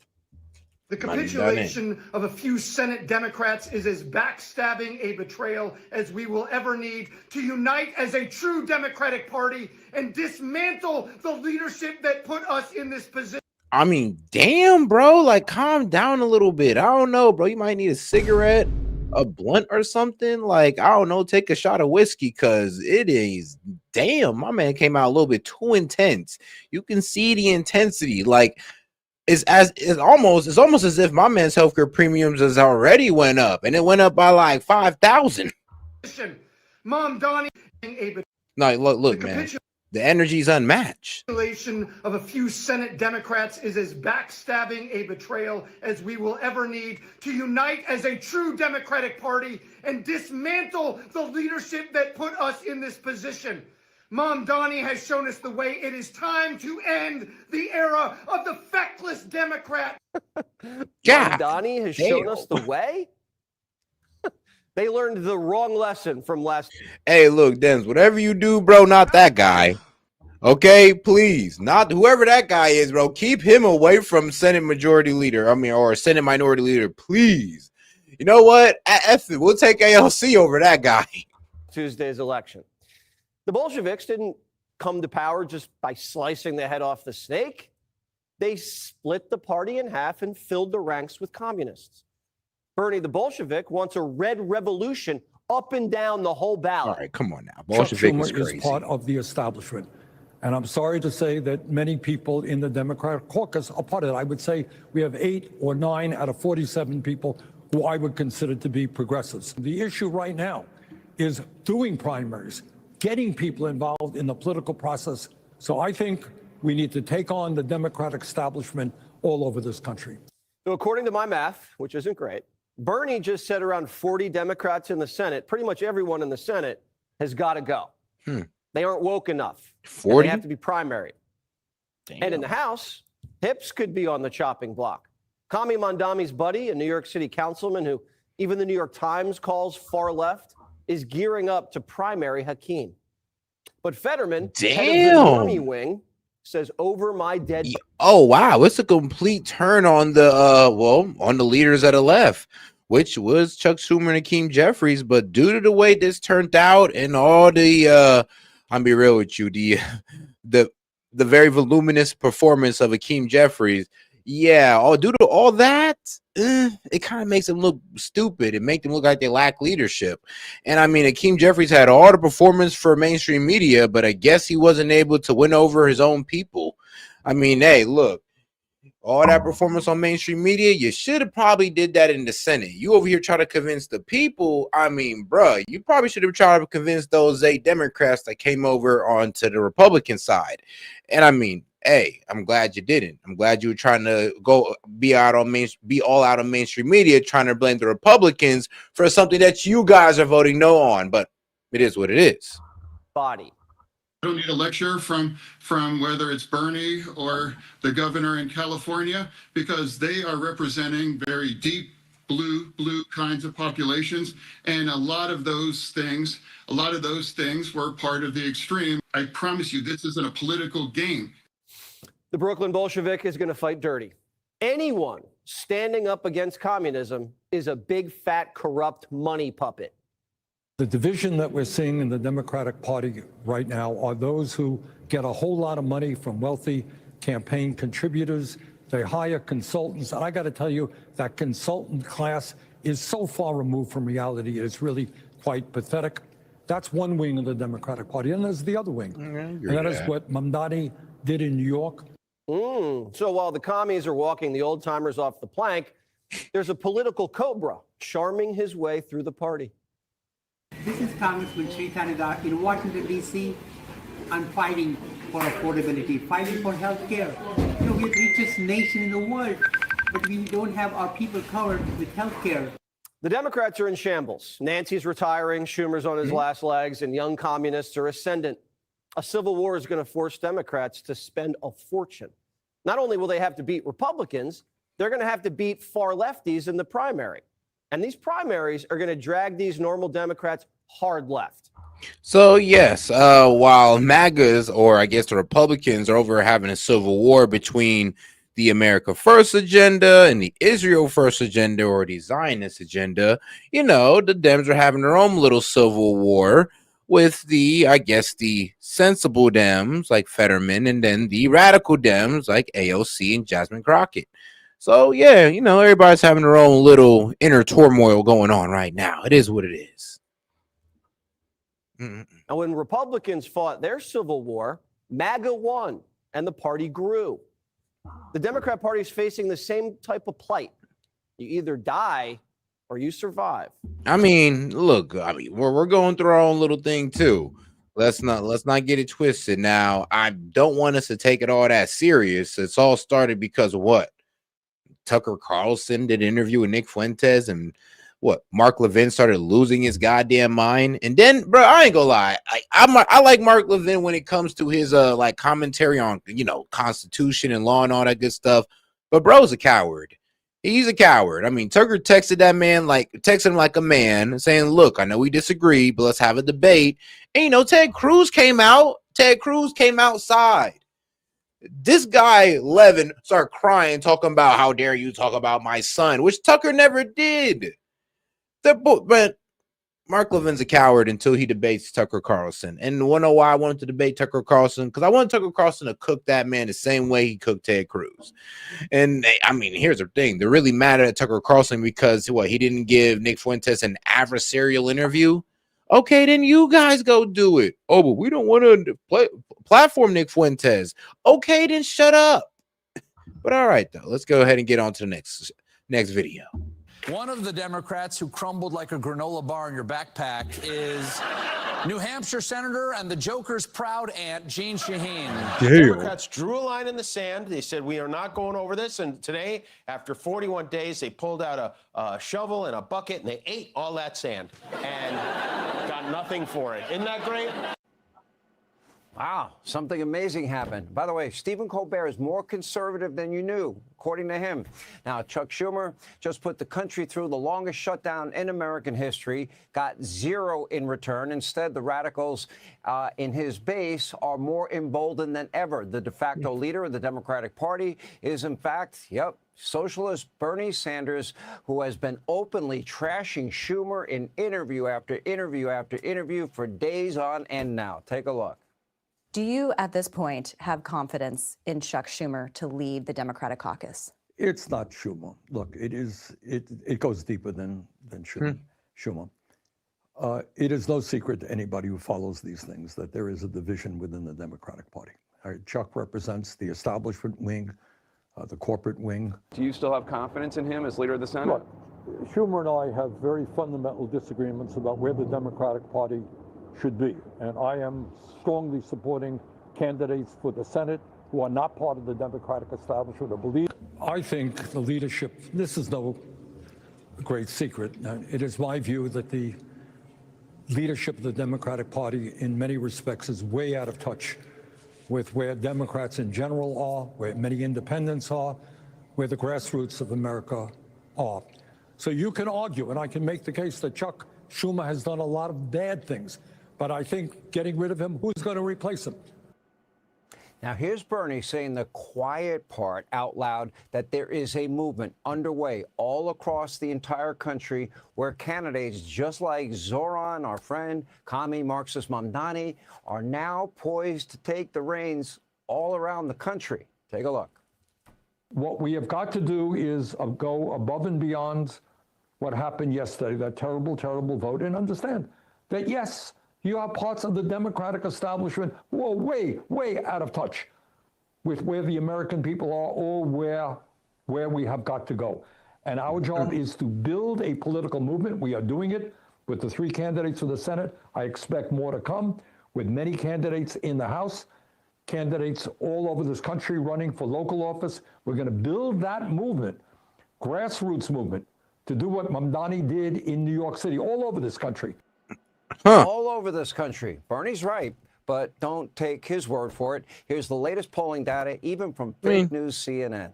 they finally get it right. What about Democrats nationwide feeling about Chuck Schumer? I think the word of the day is terrible, terrible, terrible, terrible. To quote another Charles Barkley when it comes to Chuck Schumer. Look at this. Least popular Dem Senate leader ever. I looked at all of the polls going all the way back since 1985. The one who has the lowest rating among Democrats is, in fact, Chuck Schumer. Look at this. He's underwater with Democrats. His own party, he's underwater. He's at -4 points. That makes him the least popular guy for a Dem Senate leader going all the way back since the mid-1980s at least.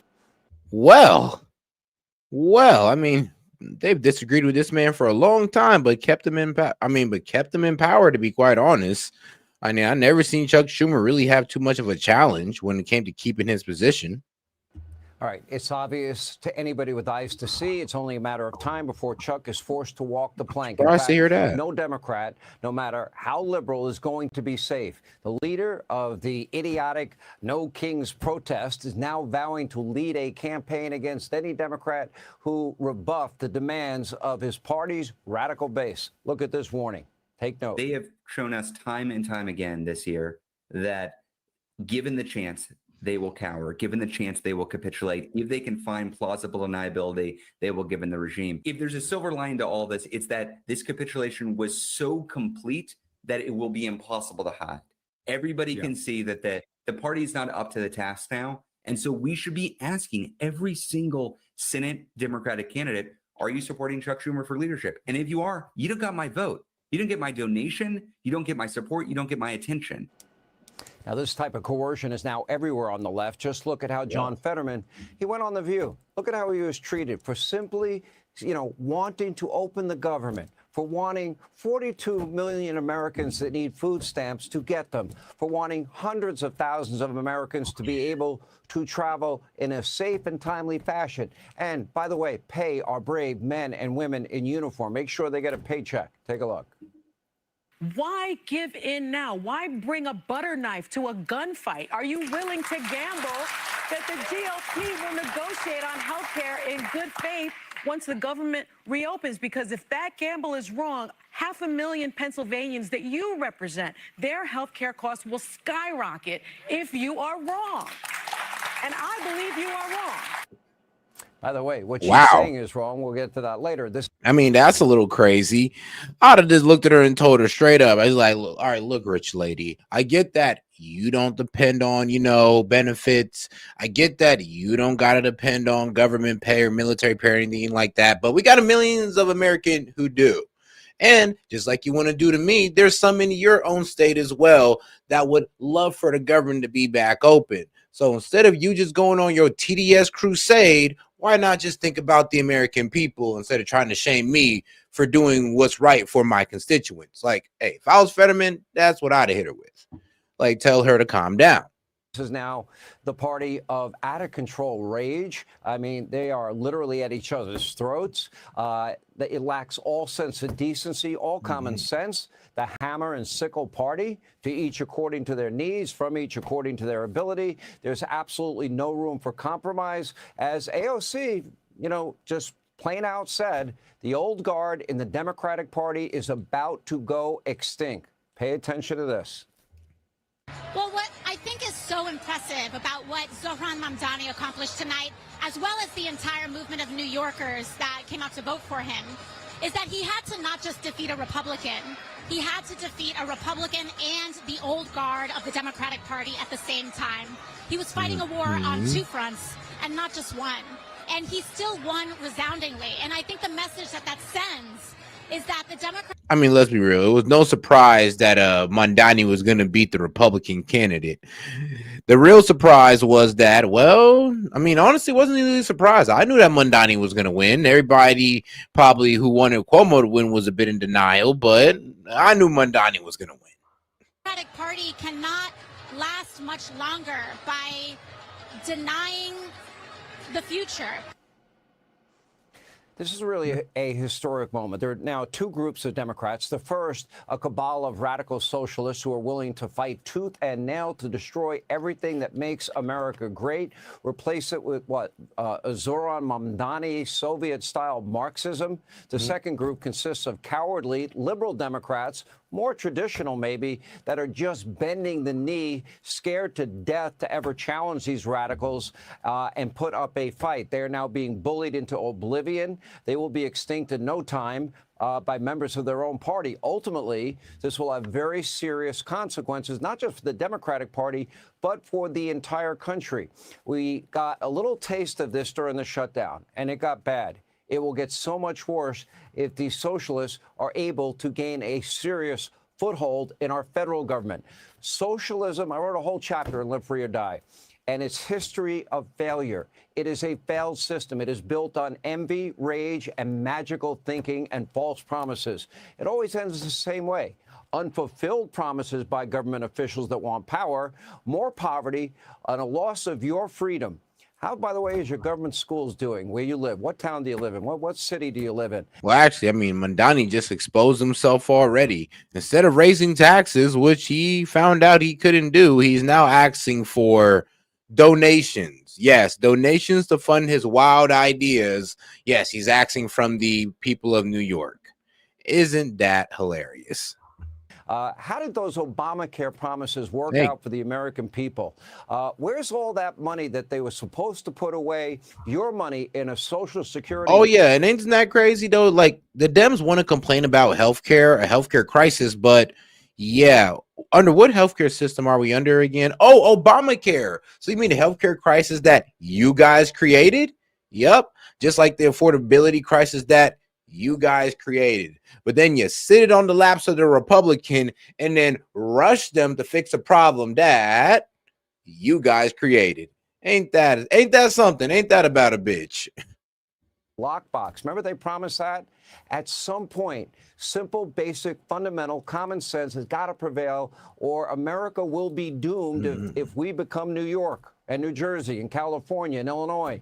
But as President Trump has demonstrated, this is a golden opportunity for Republicans to offer real solutions, to make the American dream more affordable. It must be done. Without skin in the game, without investments or equity in a nice home, socialism becomes a temptation.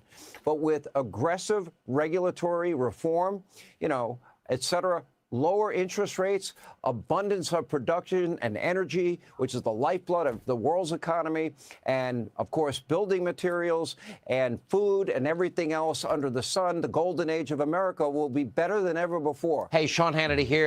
All right. I mean, we'll see, Hannity. We'll see. If Trump starts sticking to home policies, start sticking to making things better at home instead of, checking on what's going on over there in Venezuela, we'll be in the right direction. But that means the Republicans got to start focusing on home policies, aka affordability. All right, let's get right to it. And expanded. So 8 Senate Democrats breaking rank, voting with Republicans to reopen the government. Yes, these are the 8 Democrats. Well, and I'm sorry, 8 Democrats and 1 independent. 7 Democrats and 1 independent that pretty much sided with the Republicans, and they are receiving major heat for doing so. Government and exposing deep divisions. Two from Nevada. Senate Minority Leader Chuck Schumer is now facing calls to step aside. Democrat Congressman Ro Khanna writing he is no longer effective and should be replaced. As Congresswoman Rashida Tlaib says, Schumer is out of touch with the American people. So Pennsylvania Senator John Fetterman is one of the 8 Democrats who crossed the aisle to advance the bill. And it looks like officially tomorrow, we're going to have an open government and end the longest shutdown in American history. Senator John Fetterman joins us now, and his book is now out today. It's called Unfettered, and it's really your life. And Senator, first off, how relieved are you that the government's going to be open? I mean, so relieved. I think my party crossed a line of now putting 42 million Americans with their SNAP benefits and making flying less safe and that kind. And here's the worst thing though, and I'm so happy that a Democrat can come out and say it at point blank and pretty much say, like, look, I don't care what your favorite Democrat told you. There is no way you can sit here and blame the SNAP benefit and say that the Republicans are trying to make people starve when the Dems are voting no to fund SNAP. I don't know how I don't know what type of mental gymnastics you did in your head to make that make sense. To where the Dems could literally vote no on it to funding SNAP, but somehow you just found it in your head to blame the Republicans. And then there were even Dems coming out and admitting that they were holding people hostage, admitting that this was pretty much their fault. And you guys still try to say it was the Republicans' fault, even when your own people came in y'all face and was like, yo, this is us, and we're doing it for healthcare. And that's cool, great, but at least admit that it's their fault, or at least you guys can admit that it's their fault.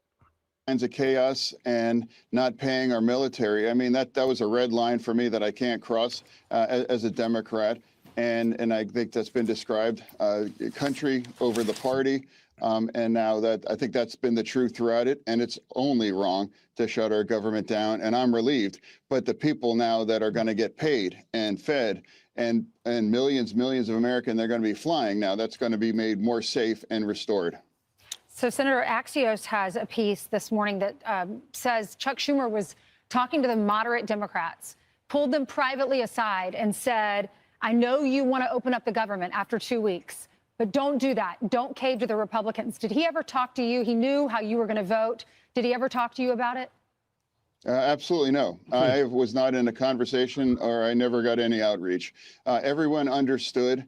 I really kind of led the charge back in March. Yeah, because I mean, since the beginning, all they needed was, well, they needed 8 Democrats in total, but they already started out with 3, and Fetterman was one of them. So they altogether needed 5, and they was able to convince that 5 to walk over. And just like our guy Tim Kaine said, it's like, yo, we dragged people out for 40 days, and hey, it didn't work. And dragging the people out any longer, all the way out to Thanksgiving, is going to be the worst look on the Democrats.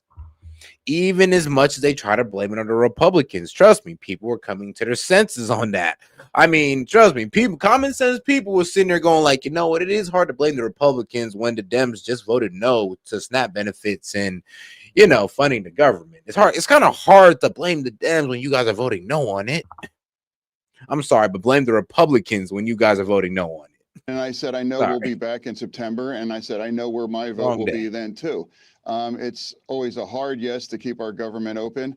I mean, that's my principle, because it's wrong to shut our government down. And now we knew that we would put those 42 million Americans for SNAP and paying our military and, the Capitol Police. I mean, people have went 5 weeks without being paid. I mean, that's a violation of my core values. And I think it's our party's as well. So, Senator, you came in as somewhat an outsider. And by the way, I was wrong, totally wrong about you. I thought you were going to be a radical, and you've been totally different than that. Who is running the show now in the Democratic Party, in the Senate, in the House? No one really knows. And I think my values are reflected in my vote and the things that I support here. And if that might put me at odds with parts of my party, I'm okay with that. I mean, we need to be a big party, a big tent party. So for me, it's like these are pretty reasonable. I mean, my party's always been opposing shutting our government down. I'm not sure why it's controversial now to vote these things. And I refuse to put all these people in the middle of this political kinds of brinkmanship. I mean, look, one thing we've learned that, look, when Dems say it, I mean, look, we've seen all the footage of Schumer saying shut the government down is unacceptable. It hurts the American people. We shouldn't do it for political gain. And they go around and do it. I mean, surprise, surprise. The Dems they've always done that. You know what? Here's proof of that right here. There's a legal way to do it, so you don't have to sneak across in the first place. We do not think the comprehensive health care benefits should be extended to those who are undocumented workers and illegal aliens. We do not want to do anything to encourage more illegal immigration into this country. We know now that too many people come in for medical care as it is. We certainly don't want them having the same benefits that American citizens are entitled to have. Every place in this country are rightly disturbed by the large numbers of illegal aliens entering our country. The jobs they hold might otherwise be held by citizens or legal immigrants. The public service they use impose burdens on our taxpayers. That's why our administration has moved aggressively to secure our borders more, by hiring a record number of new border guards, by deporting twice as many criminal aliens as ever before, by cracking down on illegal hiring, by barring welfare benefits to illegal aliens. Even as we are a nation of immigrants, we're also a nation of laws. Undocumented workers broke our immigration laws, and I believe that they must be held accountable, especially those who may be dangerous. That's why over the past 6 years, deportations of criminals are up 80%. And that's why we're going to keep focusing enforcement resources on actual threats to our security.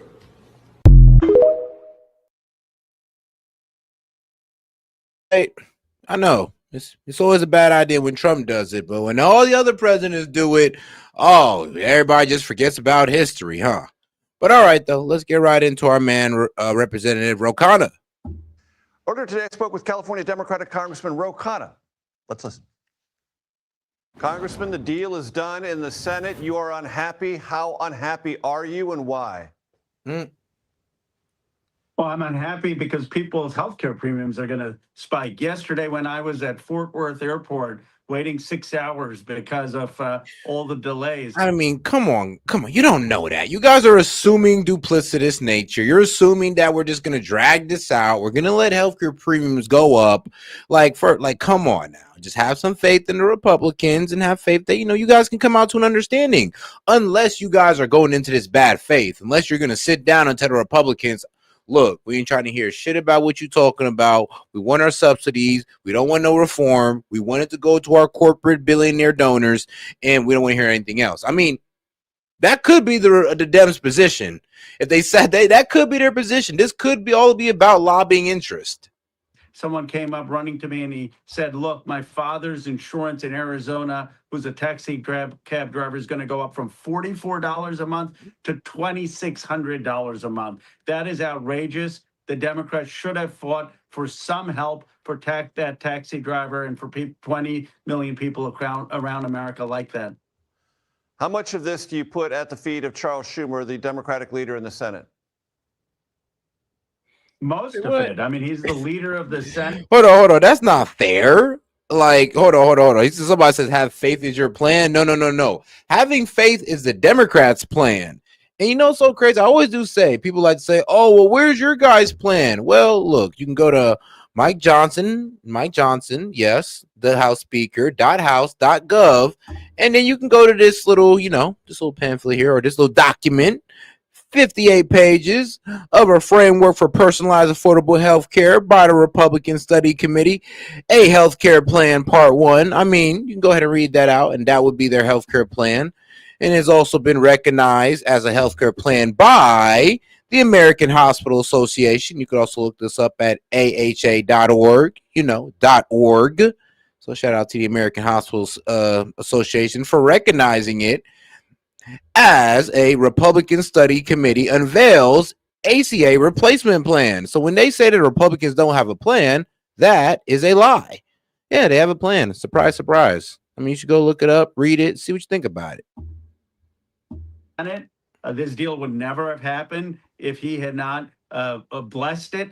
Don't take my word for it. Take the word of other senators who are saying that they kept Senator Schumer in the loop the whole time. Look, I've worked with Senator Schumer. He did an incredible job on the CHIPS Act, on the IRA, on infrastructure, but it's time for him to be replaced. He is not meeting the moment. He's out of touch with where the party's base is. Congressman, all shutdowns end. And if Republicans were adamant, as they said they were, that they were never going to negotiate over the health care part of this debate until the government was reopened, what other alternative was there? Well, I don't think that they would have been intransigent on that. Michael Lawler, a Republican, was floating the possibility of a 1-year extension to the Affordable. Too late. I mean, we offered you guys a 1-year extension, and you said no. Actually, Akeem Jeffries said no. It was right in Mike Lawler's face. I showed the clip like dozen of times. He walked right up to Akeem Jeffries, said 1-year extension. We'll give it to you right now. Open back up the government. This was weeks ago. You guys said no. You wanted permanent. You didn't get it, and now y'all got nothing. I mean, that's on the Dems. I mean, shoot, if anything, blame Akeem Jeffries. He kind of effed it up for you guys. Care Act tax credits. So we wanted a permanent tax credit extension, but could we have gotten 1 year or 6 months? I think so, especially when Donald Trump was reeling. He said that he lost the election because of the shutdown. He was putting pressure on them to get rid of the filibuster. Frankly, we should have at least had them get rid of the filibuster. That would have been a better option. But here we got nothing. And here's the point. Obviously, Senator Schumer entered this thinking that the Republicans were not going to be intransigent. Why else make the Affordable Care Act the purpose of the fight if you thought there was no chance of success? You mentioned being at the Dallas-Fort Worth airport. Was a prolonged shutdown, meaning 45 days, 50 days, 55 days, going to be worth it, that damage and disruption to American travel over the Thanksgiving holidays, over this healthcare issue? You were willing to go that far? I believe we could have gotten a deal before Thanksgiving that would have had some extension of the Affordable Care Act tax credits, or that would have forced Donald Trump to say, let's get rid of the filibuster. And then the Republicans could vote with 51 Republican senators in the House to do that. What I don't understand is why we are the ones who abandoned a lot of the working class folks who are going to see their premiums go up and didn't put up the fight. That's really what's frustrating. I do think this could have. Because if you heard the arguments, Rohanna, I mean, there's a good argument there. They're trying to low-key have a reform to Obamacare healthcare subsidies so it can actually help people, help consumers, or help the Americans with healthcare costs. So I'm not really sure what you guys don't understand. It needs to be reformed. It's not bringing down healthcare costs. Healthcare costs is still going to go up by 30% even with the subsidies. So if it's about affordable healthcare, that's a complete fail. Now, you guys are right. Without them, it is going to double and triple, but it's about affordable healthcare. So if we keep funding something and it's not doing its job, then why are we still funding it and not looking for reforms? That's where the Dems are kind of losing everybody. It's like, all right, well, you want to keep funding a failing program and you're asking why the Republicans are grandstanding against it. Well, maybe because they have a different idea. They have some reforms that you might want to listen to. Gotten resolved still before the Thanksgiving weekend. Does it astonish you, Congressman, that after Tuesday's election results, when Democrats did feel emboldened for the first time in a calendar year, this is the result? It disappoints me. It perplexes me. I guess I just don't understand why we have a group of people who are so out of touch with where our party's base is. They just came out in record numbers to give a win to Abigail Spanberger and Mikey Sherrill and Zohran Mamdani. They said, look, Democrats, we want you to stand up to this administration's lawlessness. We want you to stand up for health care. We want you to stand up for working families. We want you to show fight for people against a system that is not working. And we disappointed them. Now, can we recover? Yes. I think that the first step to recovering is to have generational change and new leadership. Someone referred to me as a backbencher, calling for the Senate Majority Leader to step down. And I don't think those things personally. Some people were coming saying, oh, Khan is not a backbencher. But my point was, those of us in the back need to come to the front. It's time for a new generation of leadership for this party and this country. On that point, Senate Minority Leader Chuck Schumer, do you believe he withstands this through this year and all of next year? There's not a scheduled election, as you know, Congressman, until after the midterms. Leadership election. Look, he's going to make his own. He's going to make his own decision. I doubt I'm on his call list, but if he were to call, what I would say, Senator, we've worked together. on the CHIPS Act. I've praised you many times when you have done things that have moved the country forward, but you're not meeting this moment. And I think it's time for someone else to lead in the Senate, and you should serve out the remainder of your term with dignity and working on the issues you care about. I think Speaker Pelosi provides a great model for a graceful way to cap out a career. I've talked to some Democrats today, Congressman, who have heard from those in the institutional support base, the partisan support base for the Democratic Party.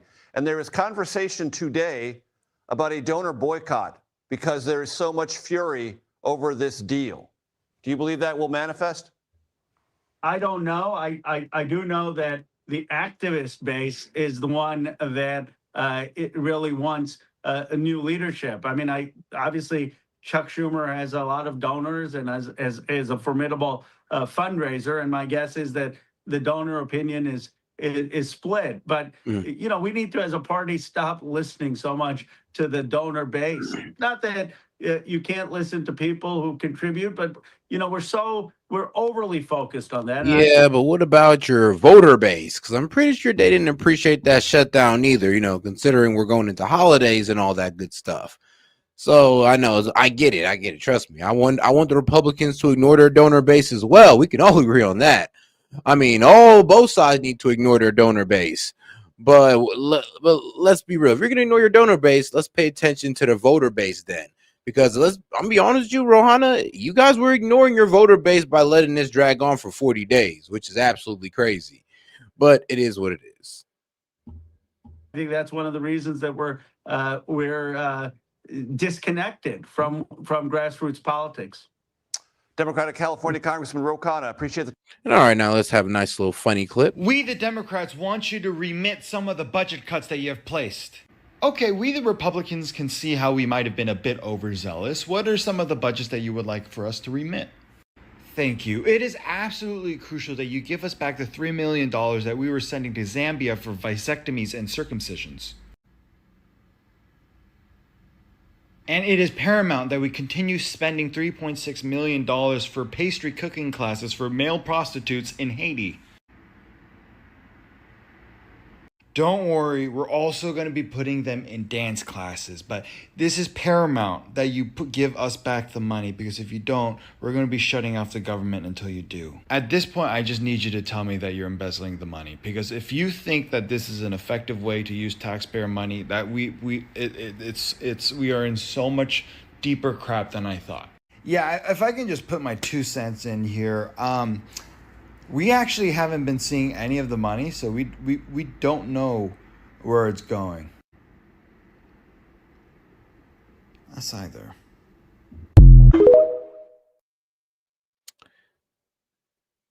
Yeah, and that's the story of our government. I mean, we have all this money just not to know where the hell it's going. My lead source tonight is the chief executive of a state where more than 180,000 people get tax credits through the Affordable Care Act. Democratic governor of Maryland, Wes Moore, and thank you so much for being here, Governor, because on just the affordability in and of itself that you heard the president talking about there, do people in your state who are paying more at the grocery store, do they believe that higher grocery prices, higher utility costs are a con job? The president thinks we're stupid. No. You guys think the American people are stupid, and well, nah, I ain't gonna say that. But look, you guys think the American people are stupid, and you guys keep thinking that, oh, well, you don't think the American people know that, yeah, the affordability crisis started under you guys, and it's still going on now, and Trump's only been in office for 10 months. So to blame this all on Trump as if this man hasn't dug us out of the inflation trap is wild. Because like I said, we lost a lot of buying power under Biden, and we gained a little bit back under Trump so far. We're still in the negatives, thus prices are still going up at a slower rate than under Biden, but they're still going up. There's still an affordability crisis that the Democrats put us in that the Republicans are trying to drag us out of. Here's another thing that the Republicans the Democrats didn't want to fix, but they placed on the lap of the Republicans is healthcare. I mean, they could have made those Obamacare subsidies permanent, but no, they waited until 2025 for this exact moment here. So yeah. Oh yes, and the failing healthcare system that Bernie Sanders complained about oh so much. Obamacare, the healthcare crisis that you guys are talking about so much that's making healthcare unaffordable for millions of Americans. You can thank Obamacare for that. So yes, like I said, the healthcare crisis that you guys created. President is telling us to believe our lying eyes. I mean, Caitlin, think about it. I mean, this past weekend, I went shopping with my daughter, and we bought fruit, we bought bread, she wanted some whipped cream. I bought some coffee, some basic items, and it was over $100. That is not a con job. That is the fact that we are watching grocery prices continue to explode. It's the fact that people are watching their energy prices have jumped over 20% since the President of the United States went back into that office. It's the fact that we're watching everything from the food that we are eating to the clothes that we are wearing to the fact that the average new car price now is over $50,000, that is not a con job. And so the president knows that his policies, his tariff policies. I would and here's the thing, I would destroy that argument so quick. I'd be like, sir, when did we see the highest rise in pricing? Under Biden. I mean, inflation under Biden. When did housing get so unaffordable for some reason? Under Biden.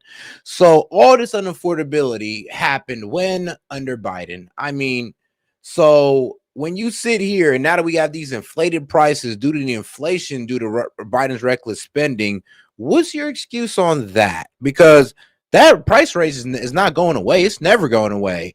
The only thing we can do to get up out of this is to increase the Americans' to increase our buying power and to pretty much slow down inflation. So we got to pretty much make sure that wages outpace inflation. And this is the problem that the Dems has put us in. And the worst thing about it is they're doing everything in their power to low-key stop Trump's agenda to make sure that wages outpace inflation. But hey, we'll see how it works out.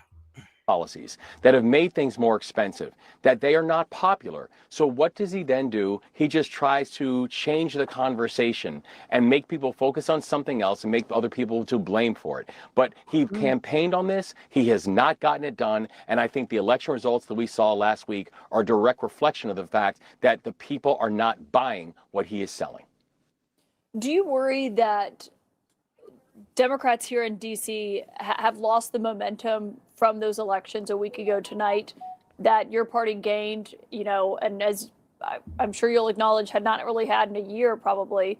Do you think they lost that momentum by ending this shutdown fight? Well, I mean, I don't know about election momentum. What I do know is I'm not sure exactly what was accomplished from this deal. When you look at the fact that, this deal says things like, well, we're not going to cut SNAP, or we are going to reimburse federal workers who have been working and not getting paid during this time period. My answer is, oh, you mean follow the law? I'm not sure what exactly was negotiated. I am very clear that I want the federal government reopened. I never wanted it closed in the first place. This has had a more significant impact on the state of Maryland than any other state inside this country. So we need the federal government reopened. And I'm also very clear, though, that a prerequisite for reopening the federal government should not be cutting people off of health care.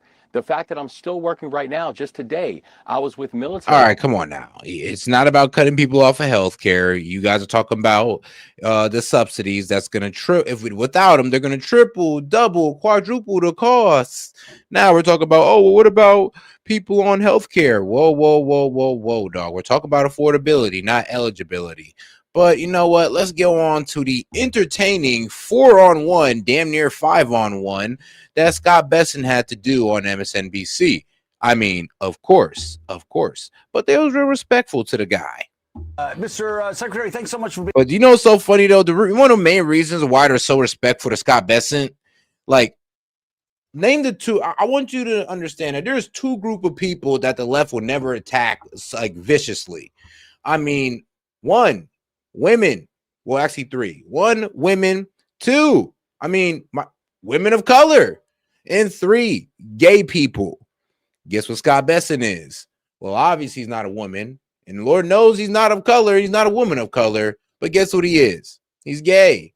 I mean, he got a surrogate kid and all that good stuff. Husband, all that's good stuff.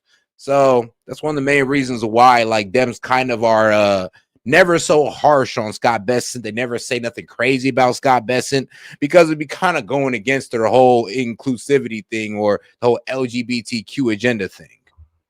Being with us, greatly appreciate it. I want to ask you about the government shutdown. It's over now. There have been estimates before that it might take 1% GDP in the fourth quarter from the U.S. economy. With it coming to an end, what's your best estimate right now about how much the shutdown will have ended up costing the American people and how quickly the economy will bounce back? Joe, good morning, and good morning to all our veterans on Veterans Day. And, we'll see, but clearly there has been a hit to GDP with this unnecessary extended shutdown. I don't know whether it's... Oh, shoot, and shout out to my man, Oza the Boss, for sending in 1,000 joules, man. Appreciate the support. I just seen it. It's going to be 1.5% going into this. Oh, yeah. And also, shout out Oza the Boss for sending in the cheers, sending in another 1,000 joules. Appreciate the support, my man. And shout out King for sending in a thumbs up. Sorry, guys. I'm just now catching it. They show up late for me sometimes. The Atlanta Fed GDP now showed that the economy was growing at 4%. We'd grown at 3.8 the previous quarter. So I'm hopeful that if we can get reopened, we can make some of that back. Are you optimistic that if the government gets reopened, let's say by the end of the week, that the economy will prove to be resilient and we will bounce back fairly quickly? I think the economy is very resilient. I don't know how quickly the bounce back will be because, obviously you talked about it a little in the earlier segment on your personal experience on personal travel, but there's also freight was being shut down. And so I think it's going to take a little while to get the supply chains back too.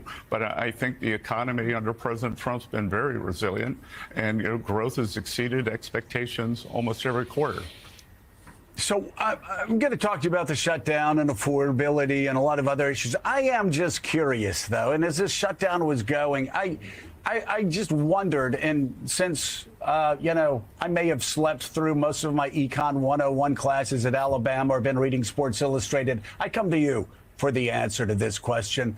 And that is, when we have a government shutdown, if it had continued longer, when those flights stop going, when we're not able to move freight around, how much of an impact, let's say this would have gone another few weeks, I'm just curious, how much of an impact does it have on the U.S. economy when our ability to move people and to move freight around the United States? Well, I would say it like this, just to give a good answer here. Well, look, when government workers don't get paid, let's be real, that's missing money. Like, that money's not circulating the economy. We're not getting no sales tax off that or anything. So money's not circulating like it would be if the government's open.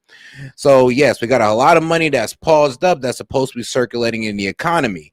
And because of a government shutdown, that gets paused. I mean, of course, when it comes to certain services that that's entangled with the government, like the airlines, well, the airlines, they found a way to still just keep selling their tickets and just dragging people out on delays and then canceling their tickets. So let's say they sell about 60 tickets. Well, they'll probably be able to send maybe like 40 of those guys off on their flight, of course, with delays included. States is compromised. Well, it gets worse and worse. We probably started out at a billion a day, a couple billion a day, then up to 15 billion a week. And Joe, I don't know what it could have cascaded into. One of the things, I didn't want to alarm Americans, but I got a panic notice the other night that said that food inspectors were not getting paid and that they weren't going to work. So we actually could have had food shortages. Which is crazy. I think because we're going to get restarted in time, that's not. And shout out to my man, Oza the Boss. He sent the lightning disco for $250. Appreciate the support, my man. Going to happen. Right. Yeah, and I think on the airline question, I think the smarter way for me to ask it is, how reliant is our economy on air travel, on the airwaves being open and us being able to move freight and move people across the United States? Well, it's a core tenet of that, along with trucking and shipping. But in terms of business travel, I received several texts from airline executives over the weekend before we got news that the shutdown might be ending, saying that they were quite worried for their businesses. Yeah. Affordability has been an issue for quite some time. After the 2024 election, there were many focus groups and others saying that President Trump won because of the affordability crisis. We heard the same thing this past week, that affordability remained an issue. I know you know about home heating prices, food continues to go up. How much of an issue? The president was asked last night about affordability, and he suggested we didn't have an affordability crisis. I'm certainly not asking you to cross the president here, but I am curious, over the next 6 months to a year, how much of a challenge will affordability remain for people that want to heat their homes, want to buy a home, want to be able to pay their rent, want to be able to buy a new car? Well, Joe, there's a lot there to unpack. A lot of the home heating costs are actually driven by states. I found it very interesting the other day when the governor-elect of New Jersey said the first thing she's going to do is bring down energy costs. Well, Phil Murphy did a terrible job, and energy costs are high because of the choices he made over the past few years. Same for New York State. New York State refuses to put in these natural gas pipelines. There's an abundance of energy next door. I mean, and the problem in Florida is that the data centers. And I would actually have to pose that question to Scott Bessent, and I would actually honestly urge him to tell Trump that, you better make sure these data centers are making their own energy or have a way to supply their own energy, because if they drag on the energy grid of the locals, it's only going to make electric prices skyrocket on the locals, on the American people. And pretty much it'd be like the American people is subsidizing the energy of these data centers. And we don't need that, because that's exactly what's going on in places like Virginia. Pennsylvania, you could bring down New York State energy costs just by putting in these. We already got enough problems. So part of it's a choice. But when you ask over the next 6 or 12 months, there are two parts to affordability. There's the price level, and we inherited a mess. It was the worst inflation 40 or 50 years. And I think what the president was very frustrated about is, you said everyone started talking about it, that after he took office, like where was the discussion during Joe Biden? Because during the Biden era, it was complete gaslighting. There was a vibe session. Steve Ratner, who you just had on. I mean, he's making the same point I am. It's like, all this stuff was unaffordable for 2 years, maybe 3 years under Biden. You guys said nothing about it. There was an affordability crisis for 2 years straight. Prices were skyrocketing. People were seeing things go up $2, $3, $4, $5 at the grocery store under Biden, and you guys said nothing. Like now that inflation went down, we're seeing things go up by like a couple cents. Now you guys are talking about an affordability crisis that you guys did not want to bring up under Biden. And here's the thing. No, I'm actually happy that they're bringing it up, because I do want them to put that fire under the Republicans' feet to get it fixed, or to start, honing in on it. But it does kill me when they make the argument, because it's just like, these prices were about the same under Biden, or that, right? There was a far more rapid increase in prices under Biden. You know that, right? But hey, though, it's a Republican affordability crisis somehow, some way, even though the Republicans just walked into this 10 months ago. Wrote a column basically saying, like, Americans don't know how good they had it. This is, you just don't understand, but the American people know what they're feeling. And what I expect over the next 6 and 12 months, As I said, there are two ways to address affordability. Yeah, I got 6. You stop the prices. And shout out to my man Kingan for sending in the 10 jewels. They better know you guys got 6 months, not 12. But Besson, you guys got 6 months to make something shake before the midterms to get stuff in all the progress in the world, or you guys are cooked. Okay. The Dems, I mean, look, bro, them Dems win the midterms. Everybody's cooked. I mean, shoot, even I might be cooked because they're censoring everybody and they're making sure they're doubling back around and trying to impeach, and they're going to try to impeach Trump. So, yeah, you might want to, this next 6 months, focus on only home policies. No more geopolitical stuff. Just leave Ukraine alone for a little bit. Leave Israel and those guys alone for a little bit. Leave Venezuela alone for about 6 months and just focus on home base. From going up, you get inflation under control. You have things like energy, mortgages come down. The other side is you get real working class wages up. And that's what happened at President Trump's first term. Hourly workers' wages did better than supervisory workers. The bottom 50% of households by net worth had a bigger net worth increase than the top 10%. For 2 years under President Trump, we had a 4.9% real wage increase. So there will be a point where if you keep prices under control. I mean, and that's literally what made Trump's first term so good, is that inflation was around that 1.5 to 2%, and wages were going up. I mean, wages went up by about $4 or $5 under Trump, to which if there was inflation, trust me, if inflation was causing a raise in prices, we ain't notice it, because people were making more money. But no, inflation was basically non-existent, and it wasn't causing an uptick or a downtick in price. But yes, and now we're back in the same position. Now we got to find a way to pretty much raise wages to outpace inflation, because that's all we can pretty much do. Because trust me, that price of raise, it doesn't really go nowhere. It's either we raise wages and we just stop inflation, and that's how we solve it, or we let inflation get out of control and we damn near got to do a reset on the currency. And Lord knows how that's going to happen. I mean, who knows? Who knows? I mean, they're trying to say we might have to jump off into crypto and other stable coins, or we might be going through a Great Depression and, we might be back on the gold standard. You never know. But the future looks bright, as they say on PBD, and we'll all get through it. The economy's not going to crash. The dollar will recover, and we're all going to head towards the golden era, God willing. Bring them down, they turn down, and wages go through that line, and that's when Americans are going to be feeling good again, and that's what next November's election is going to be fought on. Mr. Secretary, you talk about last year Democrats saying Americans don't realize how good they have it, they just don't get it. It seemed to be what the president was suggesting in the interview last night with Laura Ingraham. Here's what he said. But other things, as you noted, have gone up: beef, coffee, auto repairs. Is this a voter perception issue of the economy, or is there more that needs to be done by Republicans? I mean, let's be real. You don't want to try to gaslight the American people by just I'm gonna be real with you, kind of what Scott Besson said in a way. Well, it depends on your state. And that is true. It do depend on your state, on how much you're paying for gas, how much your electricity costs. That is state-based. Your states have their own circumstances on pricing.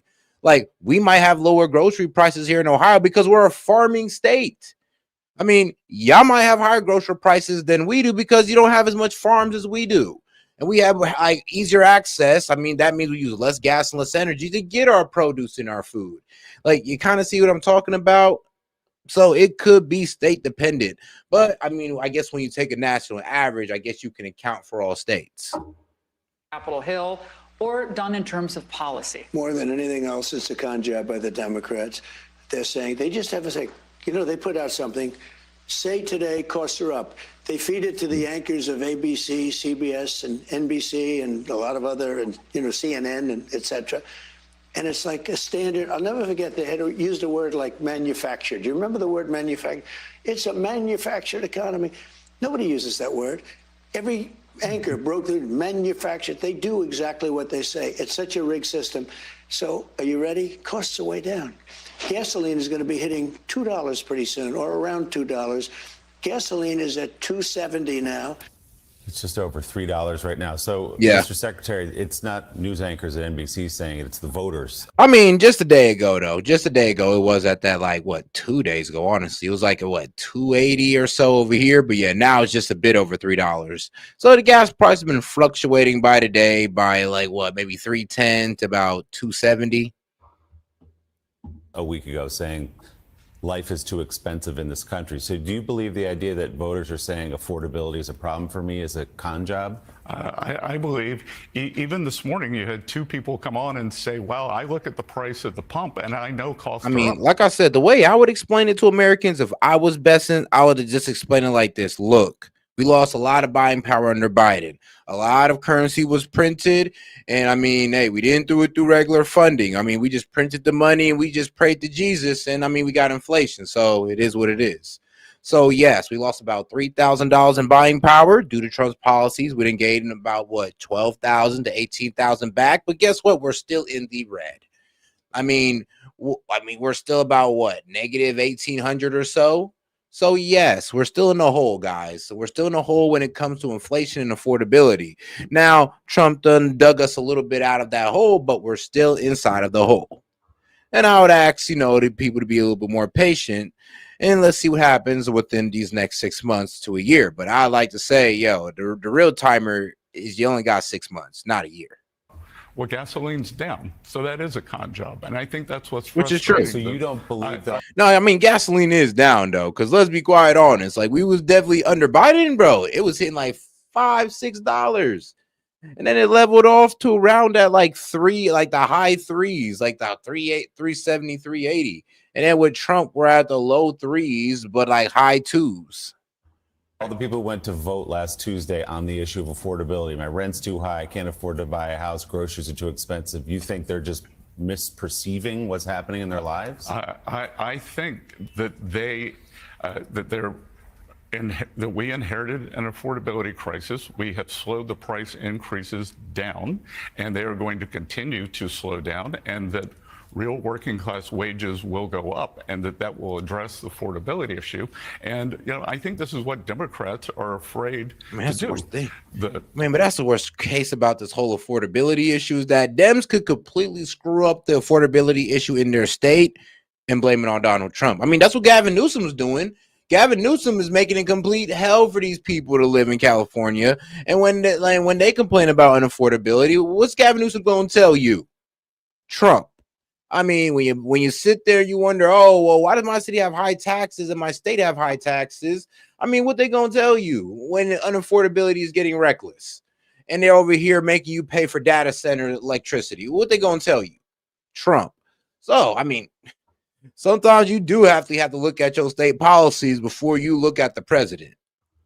They've gone to the courts to try to stop President Trump and this great economy. That hasn't worked. They get overruled at SCOTUS. We go to the media who carries their water. That hasn't worked. So and shout out to my man King showing hella support, man. My man sending a whole lot of hundreds and he did it with a whole lot of combos. Appreciate the support, my man. They shut down the government and hurt the economy. Let's keep the economy open. Let our policies kick in. And let's see if what I just talked about, let's see if those two lines cross. Costs come down, real wages go up, and then we can have an election next November. You can blame the media. I understand that's part of your job, but let's talk about. Hey, and shout out Tess Blake for joining the starter. Hey, man, shout out for joining the membership, dog. So go ahead and, bro, email me. And I'll go ahead and I'll send you the Discord link, dog. Appreciate the support. So first off, let's go ahead and make sure to shout you out here. So shout out to my man who just joined the membership. Where we at with it? There you are. There you are. Perfect. Voters who are saying life is too expensive. Not just talking about Democrats in New York City who might have voted for Mayor-elect Mamdani, ranchers, Republicans in red states saying things are too expensive. What do you say to them? Not that it's a con job that they feel like life is too expensive, but that it's a reality of their lives. I say that there are many aspects of affordability that have gotten better under President Trump. They're going to continue to get better. I mean, unbelievably, Bloomberg had an article yesterday that said, oh, mortgage rates aren't down that much. Well, on inauguration day, a 30-year mortgage was 7.8%. Yesterday it was 6.22%. That is the single biggest component of buying a new home. And that is a gigantic drop. But it said, oh, they're just down slightly. Do you think tariffs help or hurt prices for consumers in this country? I think that the tariffs help consumers because we are able to, if you go back and look, we have brought down the budget deficit. And MIT came out with a study that said that 42% of the great inflation was caused by the big deficit spending. So as you bring down deficit spending, inflation will come down. Yep. And the tariffs, right now, under Biden, they ran a deficit all 4 years. And they did crazy, reckless spending, $1 trillion spending bills, damn near all 4 years. And this is why we had a huge increase in inflation, because of that reckless spending. And then, like I said, they didn't really pull taxpayer funding. They just printed a whole lot of money and thought things were just going to get better. It's like, hey, F it. They didn't I guess they didn't really want to tax the people. They say, no, we're just going to increase the money supply and see where things go from here. And Biden was told that this is inflationary. This is economics 101, that you printing more money is going to be inflationary. And he just said, F it, let it ride. And here we are today. take in substantial tariff income over time that will rebalance as the factories move to the U.S., and that will become the corporate income or wage income. And by bringing down the budget deficit, we are bringing down inflation. You're an incredibly well-respected financial mind, have been for many years. It's why you got the job, because so many people respect the way you think about the economy. And that too. My man does have quite the resume. I don't even think you can get a better resume in finance than Scott Besson, to be quite honest, unless you're Larry Fink or something. Money. Do you, as a rule, though, even going back to your career in finance, believe that tariffs are a tax on consumers? Do they cost consumers money? I do not believe that tariffs are a tax on consumers. No. Joe? I don't believe it is either, because it's not. Because inflation, that mainly has to do with the money supply, not really a raise in pricing. Inflation causes prices to rise. Now, tariffs, you can see, like I said, as a one-time or maybe even a two-time price adjustment, depending on the adjustment of the tariff. So, and like I said, it's supposed to be about protecting domestic markets. So let's just say that the foreign product do want to pass this price on to the consumer, but hey, it passes price on to the consumer, then they're going to go ahead and lose that on sales to the American-made product. If there is an American-made product, if they pass their price on, most likely they don't got that much competition. Usually, if a company or a importer decides to pass down their costs, it's because they don't have no competition and they can afford to do so. But when there is competition, well, they hate to pass down their costs because they would hate to lose to their domestic, competition. And that's just the way it works. That's why I always say it could be a price adjustment, or you might not even see no price adjustment at all and they just eat the tariff. But if they do a price adjustment and the price does go up, then that just gives a benefit to our domestic producers, which was honestly how tariffs were supposed to be used in the first place. That's what they were intended to be. Joe's got one for you.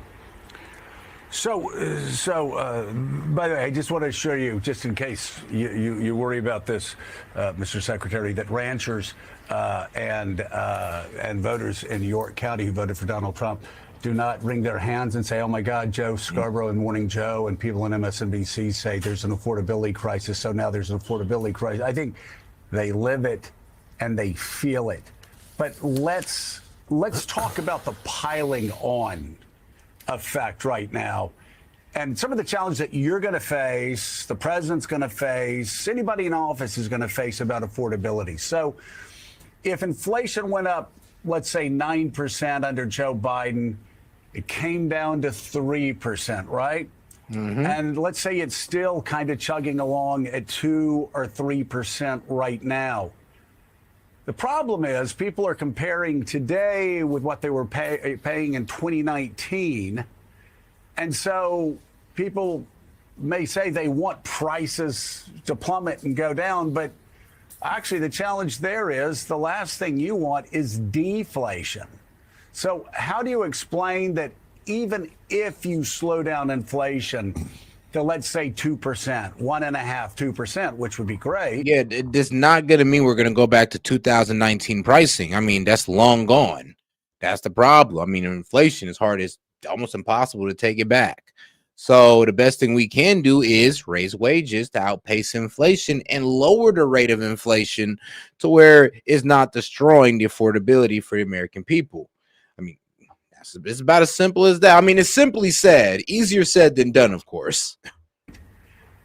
Americans are still going to look back and think of the good old days before COVID, before inflation, before all of these things hit. You know what I'm saying? There's going to always be sort of this stacking price. Things are always going to be more expensive unless you have deflation, but it's the last thing you want, right? Well, Joe, you can have disinflation. Yo, and shout out to my man Oza the Boss for sending in 500 joules. Appreciate the support, my man. And you can have some goods deflating. We want energy prices to deflate. Right, I think there's some food items that can deflate. But as I said before, there are with the affordability, there are two components. There's price, and then there's real wage gains. And Americans are going to look back and think that under President Trump's first term, they saw very substantial wage gains, especially for working Americans and the average household. So I think they're going to look back to that. But, and again, Steve Ratner's charts very conveniently got truncated in 2020 on that. So, Mr. Secretary, amid this discussion of costs and prices and affordability, how does a $20 billion bailout of Argentina help Americans? You're the president's point person on that. Can you explain to those here who are feeling the pinch, including America's farmers, why the United States is helping out Argentina? Well, do you know what a swap line is? It's a currency swap, yes. Yes, but what is that? You're the Treasury Secretary. Yes, but why would you call it a bailout?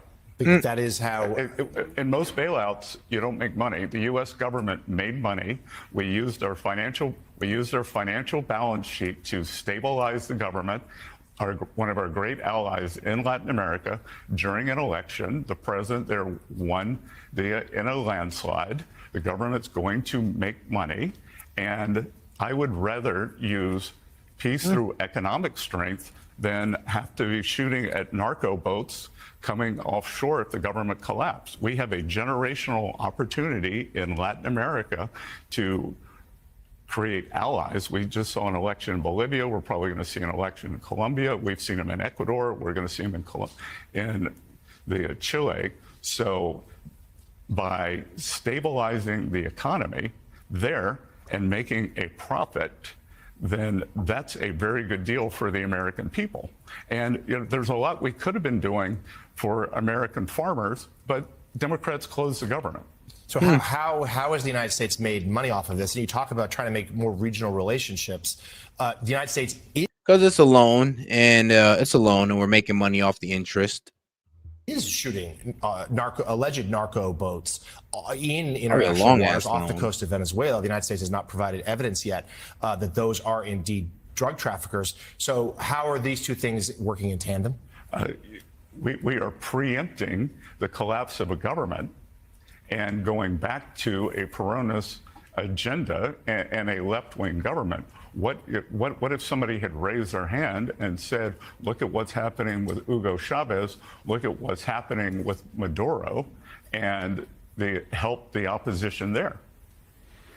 Yeah, hey, Mr. Secretary, I'm just curious, just to clarify, have we made our money back already from the Argentina bailout or the swap line or whatever you call it? Have we made that money back now? Are you saying we're going to make that money back from them over time? Like, what's the payout for that?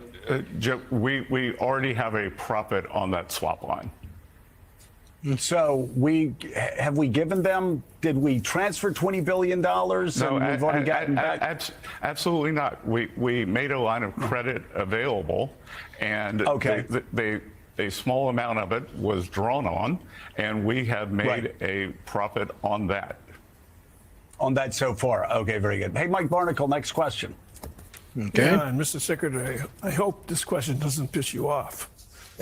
Well, I don't know. Because to be quite honest with you, to be honest with you, I thought the only benefit of giving giving Argentina the pretty much the loan or the line swap or the currency swap was to pretty much ensure economic regional stability in South America.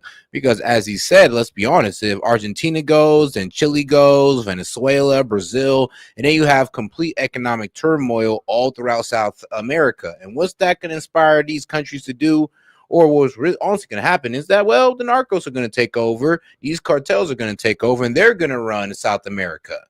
And we're going to be dealing with them. And we don't want that, because you know what's going to happen? High immigration. And where are these immigrants going to go? Well, they're going to try to come into America and other European countries. I don't know. It's 4-on-1, which seems about right. Well, okay. Yesterday, the stock market took a pretty good jump on news that the shutdown might come to an end. A lot of people did very well in the stock market, I assume. And I assume that you probably were one of them, and good for you. That would be an incorrect assumption, because I had to sell all my stocks to become Treasury Secretary. You sold them all? Had Really? to, yes. But you have a blind trust, I would imagine. There's no such thing as a blind trust. Okay, thanks. Thanks for straightening me out on that. But anyway, a lot of people did very well. Some people didn't do as well, but most people did. But there's an element to the economy that's always intrigued me in measuring the economy. And it's not a number, and it's not reflected in a lot of the economic data that we talk about here and that we've been talking about with you this morning. It's called job insecurity. And in my experience, just going around leading a normal life, job insecurity is nearly at epidemic proportions among some people, especially people over the age of 50 or 55, especially with the advent of AI and the threat that that poses to so many people in their jobs. What does the Treasury Department and the dollar itself in your job have to do with lessening job insecurity in this country? Well, I think what President Trump's doing in terms of bringing back high-paying precision manufacturing jobs to the U.S. is all about job security. Yeah, and all these announcements of firings is not because the economy is doing bad. I mean, that's what the Dems will tell you, that, oh, well, what about Amazon and UPS announcing those firings? Well, that's not because the economy is doing bad. They're making money. The problem is AI.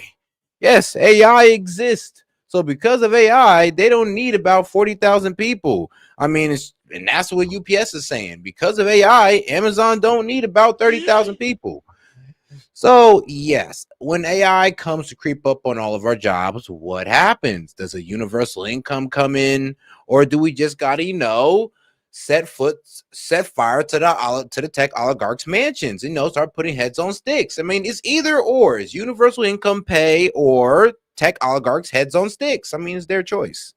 How many jobs have come back? I mean, hey, see, people, like that option that you can be stress-free about. There's only two options for these guys: universal income or heads on sticks. That's all they got. That it's just starting. I was down in South Carolina, my home state, on Friday. There's a new rare earth magnet factory going up, 800 construction jobs, 300 jobs now. They think it may go up to 3,000. Boeing, thanks to and that's what I was saying. Like, it was kind of irritating. Not it really irritated me, but it would be a bigger spectacle if Trump was to come out to some of these groundbreakings for data centers, for starting up on construction. Because yes, there's a construction boom going around, but like I said, there's only a boom going on in one job sector right now, and we're trying to look for it across the board. So yeah, they need to low-key start like I would say framing that. Start putting it out there on the headlines, because there is progress being made. It's just not front page. And Lord knows the Democrats ain't going to make it front page, because they want to pretend like it ain't happening. President Trump's effort of selling Boeing airplanes as part of our trade deals around the globe. Boeing believes that President Trump's helped sell up to 1,000 airplanes. The Boeing plant in Charleston is going up 50%. That's going to be 1,000 new jobs. So as we see these factories break ground, manufacturing comes back, I think there's going to be plenty of job security. Mr. Secretary, final question. And a huge shift to STEM and maybe in robotics. And then, of course, the American people are going to have to stand up for this, because Like, one, we can't allow them to just like give our jobs away to H-1B visas or illegal immigrants. And two, we're going to have to make sure we shift towards robotics and AI. That's where everything is going. And until AI fixes itself, we're going to have to fix AI. So, I mean, you know, maybe cable technicians and guys who work with their hands, like electricians and all that good stuff.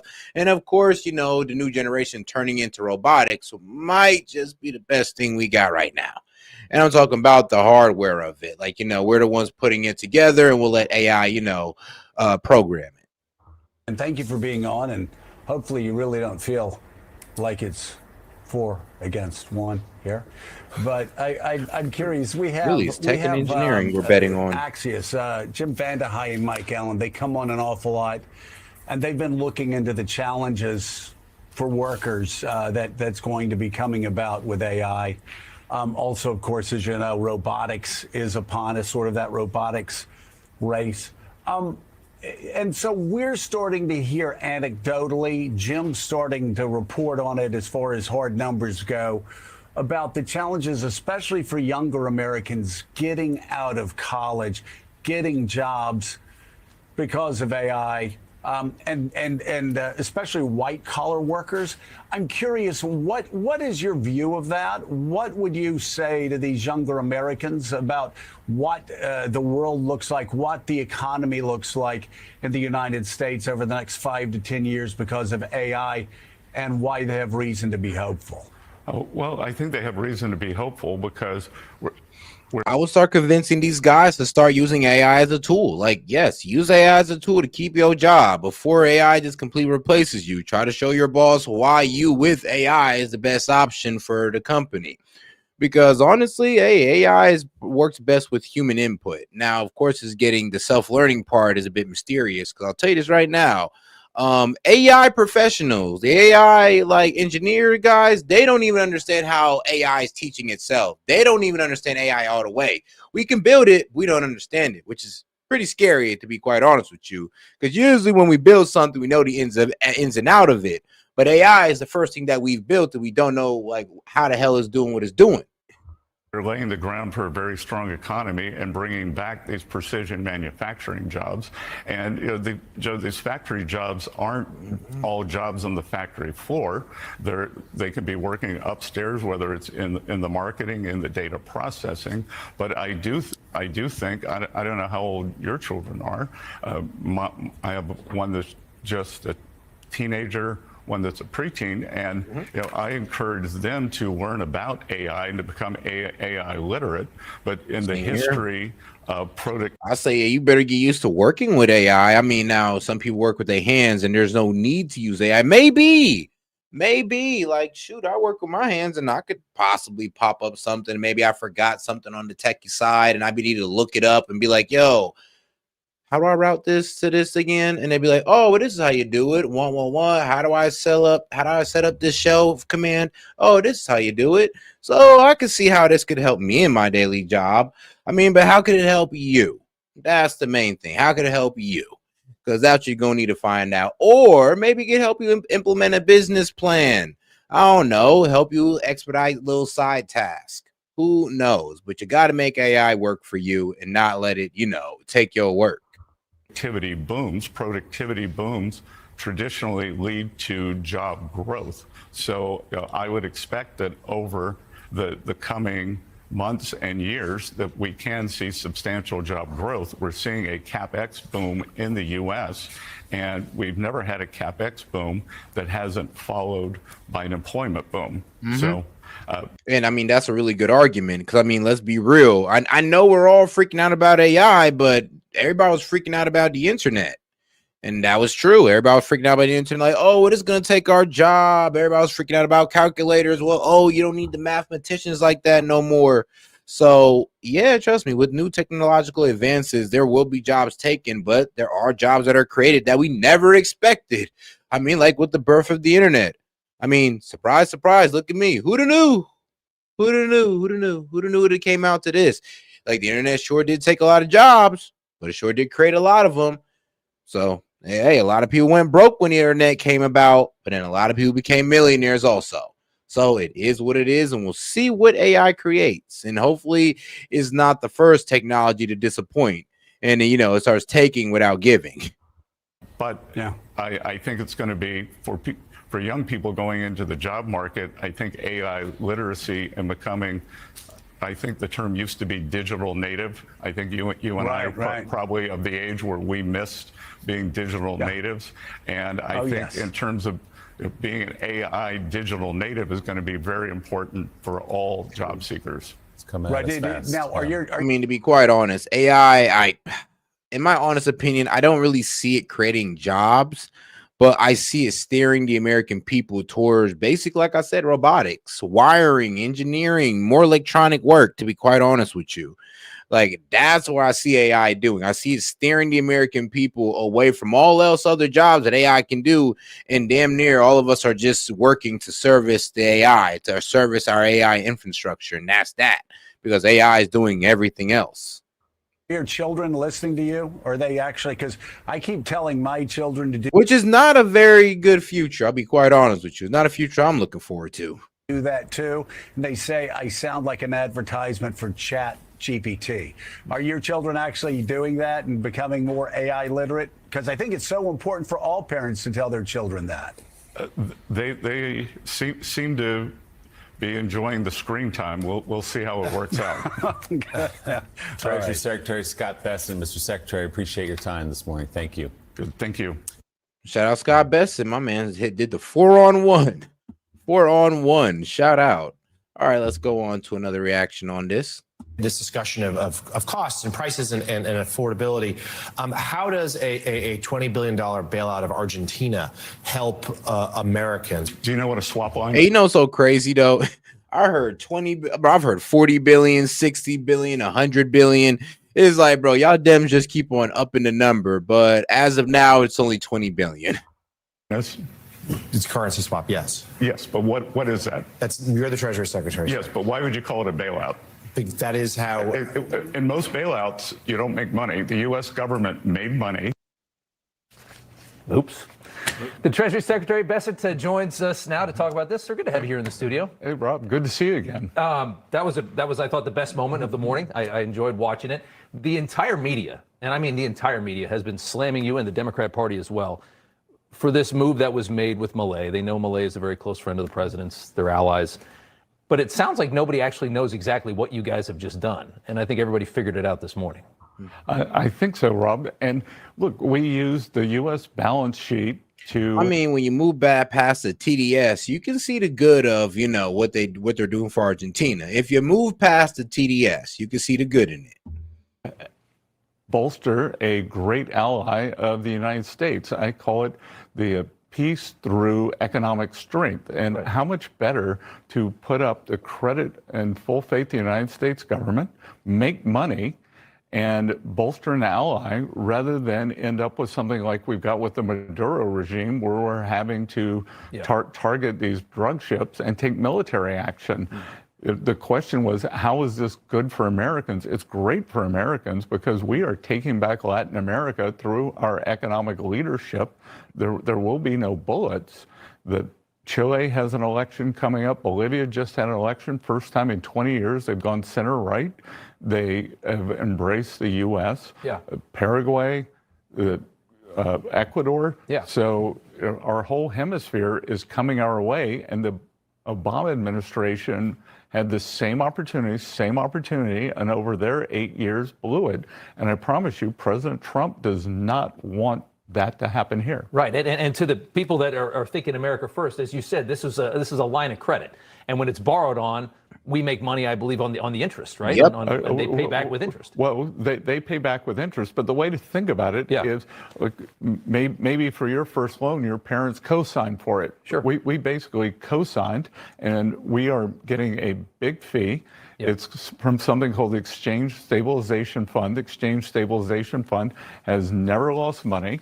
And by the way, where were the same people when the Clinton administration used exchange stabilization fund in 1995 for Mexico. That made a huge profit. Yeah, and at the end of the day, you're not giving away money, and that's what people really care. That was what they tried to stick on you. I mean, even 60 Minutes tried to stick it to you with that farmer story over the weekend that I saw. Yeah, I don't want 60 Minutes. Yeah, and all this is happening through the IMF, and that is the International Monetary Fund. Like, you can go ahead and look that up right now, but that's what they're pretty much doing this through, is the International Monetary Fund. Anymore, so it's a lost cause. Only when the president's on. Oh yeah, well that was a high-rated episode, right? I want to talk about affordability. The president says cost of. Hey, and shout out to my man Devilish Fish for sending in the 500 joules. Appreciate the support, my man. Living issues are being manufactured by the media. At the same time, and that is happening, but at the same time, there is a general feeling that life is still very expensive, because of course it is. We just went through a hell of a lot of inflation in the last couple of years, like the kind we haven't seen in 40 or 50 years. Those prices are still elevated. We're having, inflation's down. It's still sticky at around 3%, maybe a little under 3%. It seemed like this morning you admit that, cost of living is still expensive in this country, but there's things in motion that you believe are going to move us in the other direction. It's like turning the Titanic, right? It takes time to get these things going. Yeah, well, it's also, if the house got burned down, you got to rebuild starting with the foundation, Rob. Yeah. And I think what the president is frustrated by is the media narrative, because the media narrative, the 2021, 22, 23, and even 24 during the campaign was Americans don't know how good they have it. It's a vibe session. I still remember that word. And everyone. We were in the best economy of our lifetime, was what the Dems were trying to tell us. One from the New York Times to former Fed vice chair to Wall Street Journal even, they said it was a vibe session. And instead of owning the inflation, they just said, the American people don't understand how they're feeling. And we came in, we inherited a mess. We have brought the inflation down. And Rob, there are two ways for curing affordability. There's bringing inflation down, because some of the prices we are going to be able to bring down. So energy prices, gasoline, down quite a bit. 4-year low. Yeah. 4-year low.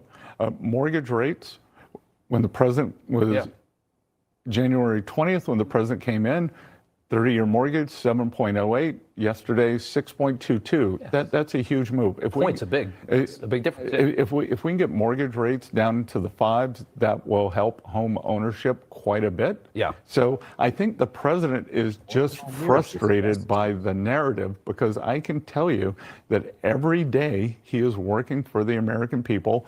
That we have nonstop, all hands on deck meetings on this. Yeah, and I mean, the hardest thing with this country is that every 2 years you have an election. And when you got a country this big, 340 million people, making changes takes a lot of time. And I think that's the hardest thing to get through. One idea that got a lot of attention this week was the 50-year mortgage that popped up. It seems like the White House is moving away from this, and understandably. But there are some other ideas that, and I think one of them at least was one of your ideas that I thought were really interesting. And one of them was the portable mortgage, the ability to transfer your mortgage rate to a new property if you buy it, or the assumable mortgage, which you can assume the interest rate of the house that you just bought if they have a low rate. Talk about that, because those are actually ideas I think that Trump voters are going to love. Right. I don't know about the assumable mortgage, but the portable mortgage is something that works very well in the UK.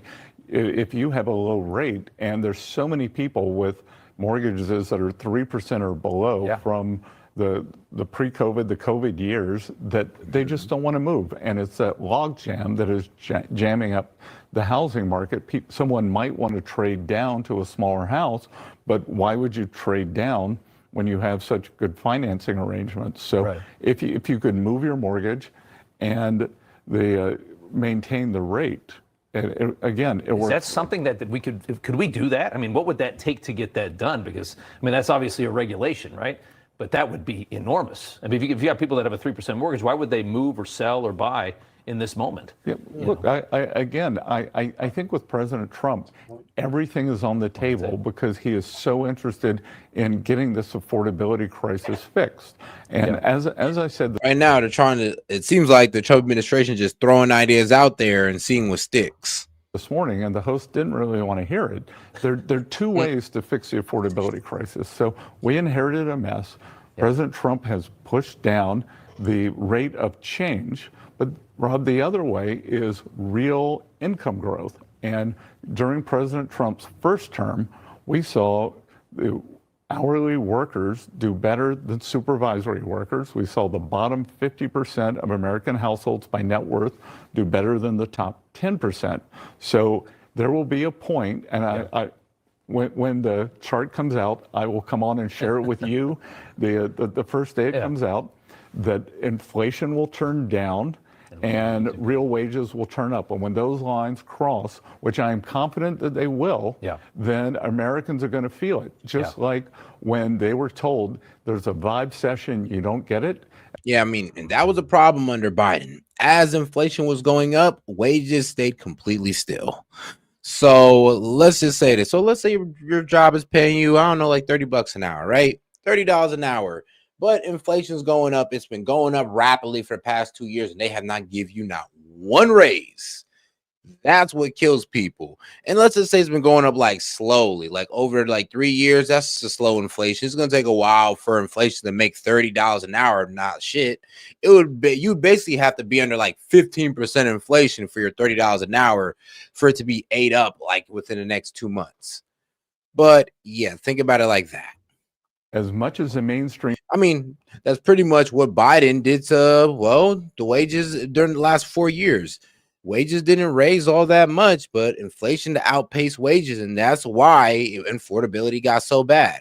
Affordability was good under Trump because, well, wages outpaced inflation completely.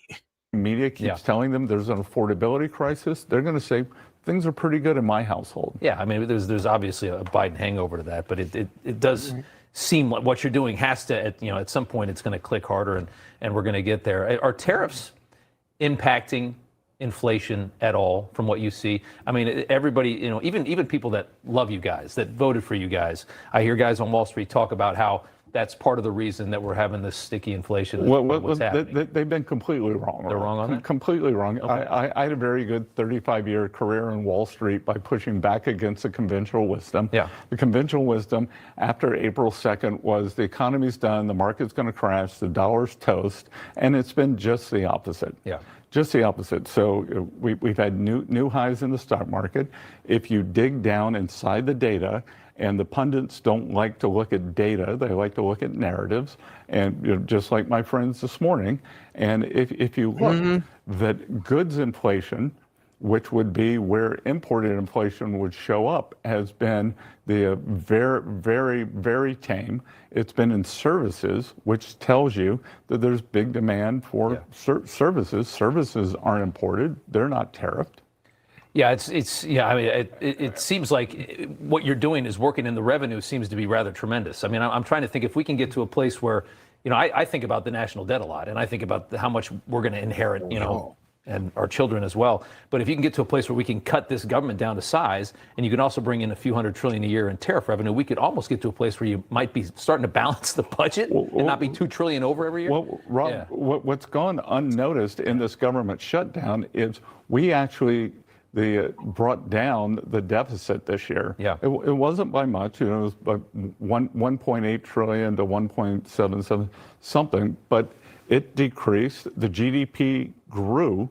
So under the AKA they spent about $100 billion less than Biden did, but we need we need about $1.5 trillion more to be cut for us to balance the budget.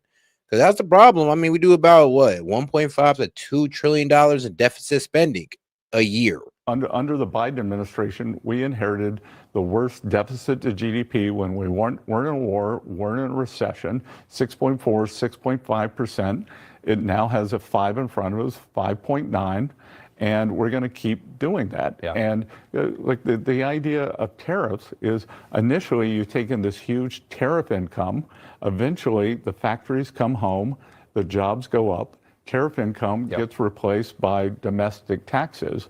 So the U.S. bond market, by the way, is the only bond market, major G7 bond market, that has lower yields on the year. And that's because our fiscal situation has improved. Right. Everyone else's has deteriorated. It is impressive. And I mean, we're still trying to fight off what they did to this country during COVID, and the growth of that government was just so explosive. I want to talk about some of the money that's being brought in. You were just in South Carolina. You went to the Boeing, where they make the jets. They announced $1 billion investment, huge expansion, more than 1,000 jobs. You went to a rare earths magnet processing center. Everybody talking about how important this is.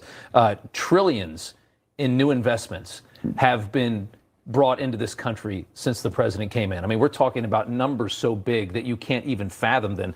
It's now just about getting that money into the economy and seeing the effects of it, right? Yeah, and that's why I wanted to go down to my hometown, home state in South Carolina and see this, because it is the beginning. Boeing is sizing up the president via these trade deals.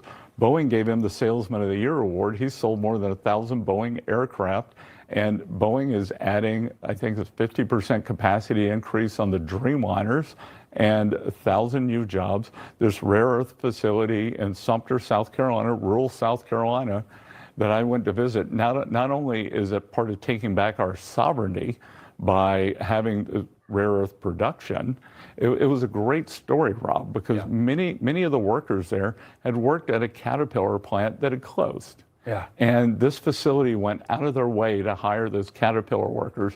So there were 800 construction jobs, 300 jobs in the factory, but the factory thinks that they can grow between 6 and 10x. So that could be up to 3,000 jobs in this rural area in South Carolina. It's an incredible story, but that's just the beginning. And Rob, you know why? Why is there a rare earths factory in Sumter, South Carolina? Because Governor Henry McMaster got them the permits in 8 weeks. 8 weeks. And what we are seeing, and I think we're going to get a bigger and bigger divide in this affordability crisis, is red state versus blue state. Yeah. At Treasury, we are now doing an analysis of inflation state by state. And there are some states that want to fight it, some states that want to cause it. The governor-elect in New Jersey came out and said, first thing I'm going to do is get energy prices down, or her predecessor is the one who put them through the roof. Right. So, and they don't do anything to make them come down. And they have so many levers they could pull, and they don't use any of them. Yeah, and we're sitting here in New York today. Governor Kathy Hochul has promised the administration for months, that she would be willing to put in these natural gas pipelines. Pennsylvania, next door to New York, is natural gas rich. And they're so beholden to the climate grift that they can't just do the very easy thing to make everything less expensive. Well, it's a decision. Yeah. Europe is making. I always do say, man, the whole climate change thing is a scam. Now, the potential of green energy is there. I mean, yes, it can definitely replace, like, crude oil, but the way it's being done right now is a scam, and it's being subsidized by the American people. I mean, just like it's being subsidized by people in Europe. I mean, we're all paying higher on our electricity bill. Why? To subsidize green energy, solar panels, wind farms, all that good stuff that we got to outsource for China. I mean, where do you think we get these solar panels from? China. Where do you think we get the wind turbines from? China. So guess what green energy, guess who that really helps? Guess where this whole green initiative goes to? China. So it doesn't really help us, but it sure as hell does help China. So that's why Trump is trying to stick to more of the crude oil, the whole drill baby drill, because that's helping America out. But sticking to the climate change initiative only helps out China. Made the decision. Who was actually putting switchers in our solar panels. So if we'd actually went all green energy, I mean, boy, our power grid might have been controlled by China. I'm hoping the northeastern part of the U.S. does not make the decision. Wise up. Because what's happening is people are voting with their feet. That's exactly right. Got to ask you one more here. You're trying to end this war in Ukraine. The president's hot on that. Russia's second largest oil company is called Lukoil, which is funny because I just drove past one of those gas stations in New Jersey the other day. You've hit them with some pretty serious sanctions. Is this going to be what's needed to force Putin's hand? Well, I think at the end of the day, it's going to be, we think of it as sources and uses. And what are the sources of Putin's revenues? It's this big oil income. And the president had enough and decided to sanction the two largest Russian oil companies, Rosneft and Lukoil, and a couple of the Kremlin proxies actually had the nerve to try to come and buy them back. And right. I will tell you, I will say it here on national TV, if I were a banker for these Kremlin proxies, I'd be very careful, right? Because the U.S. Treasury is watching you. Yeah, it's spun up a lot of stories in that part of the world, other countries that have Lukoil facilities and things like that. Yeah, well, it says, they always say, follow the money, and we'll see what happens here. But President Trump, as usual, is powerful, decisive, and quick acting. Got 10 seconds left. Do you like the job?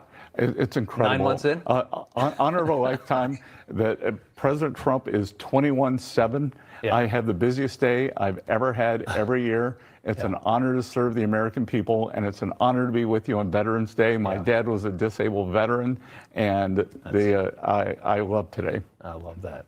Oh, well, shout out Scott Best. I mean, shoot, I think he's worth like $500 million. He grew up broke. The man grew up broke. So shout out to him. But all right, now let's go over to the next video. Because Dr. Oz, got some words for Hakeem Jeffries, who couldn't really address his argument, but just try to say, oh, he's not a real doctor. Who is he? He don't have no real credentials. When I'm be real with you, let's be real. Dr. Oz got some credentials. And then also, he must not look this man up whatsoever. He must just know, he's a TV show doctor. That doesn't mean anything. Well, actually, it does. It does. It means that he's actually pretty well accomplished to the point where they felt like he needed a TV show because of how much knowledge this man had. Off the dome, off the top of his head. He didn't need no medical book. He was able to tell you what it is off of memory. President Trump pitching a whole new vision for American health care after Obamacare became a key sticking point in the shutdown talks. He says Trump care will be both more effective and more affordable. President Trump broke how his plan would work in an interview last night with Laura Ingraham. The premiums have gone up like rocket ships. And I'm not just talking about recent. I want, instead of going to the insurance companies, I want the money to go into an account for people where the people buy their own health insurance. It's so good. The insurance will be better. It'll cost less.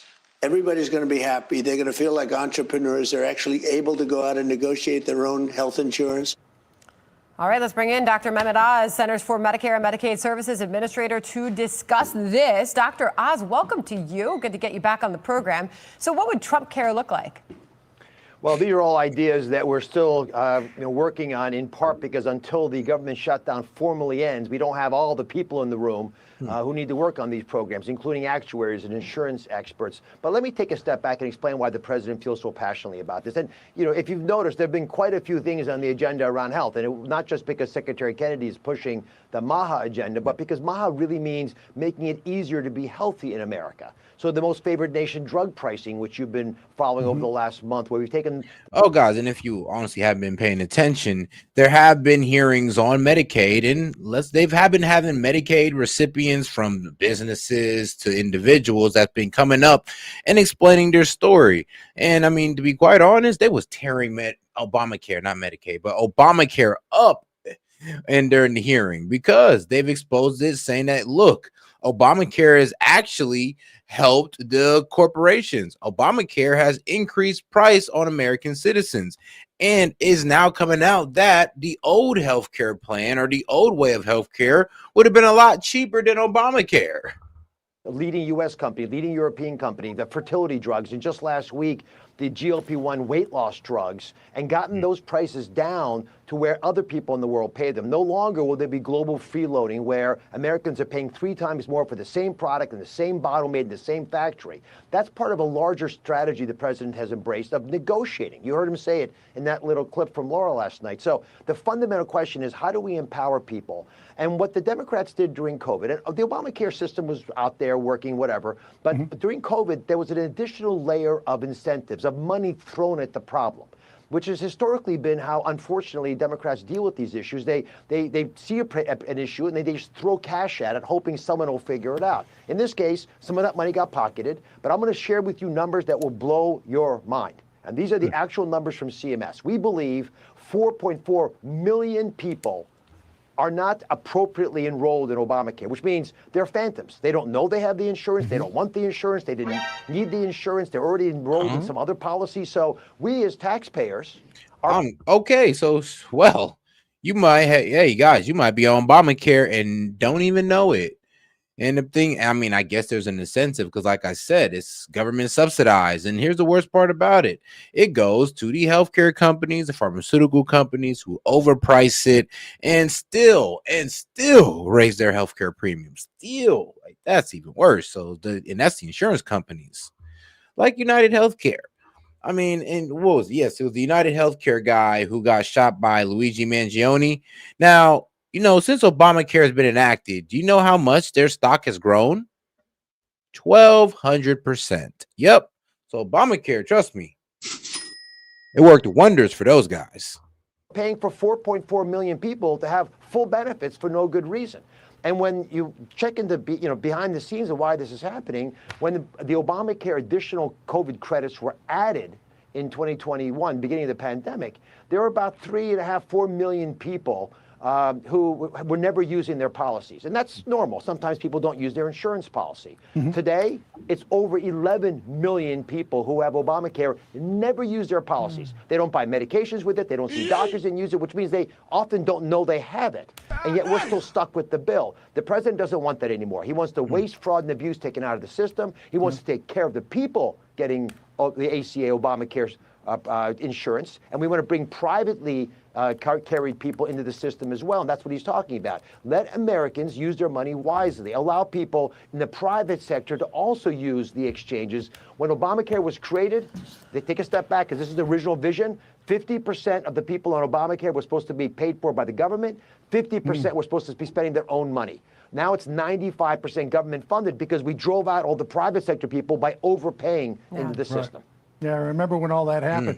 And in this big debate over health care, the minority leader in the House, Hakeem Jeffries, took an opportunity yesterday to say some rather unkind things about you. Here's what he... It's a pretty socialist program that end up failing once what? Oh, yeah, the people who are funding it don't want to pay it no more. Or the fact that we were funding it and it wasn't doing its job.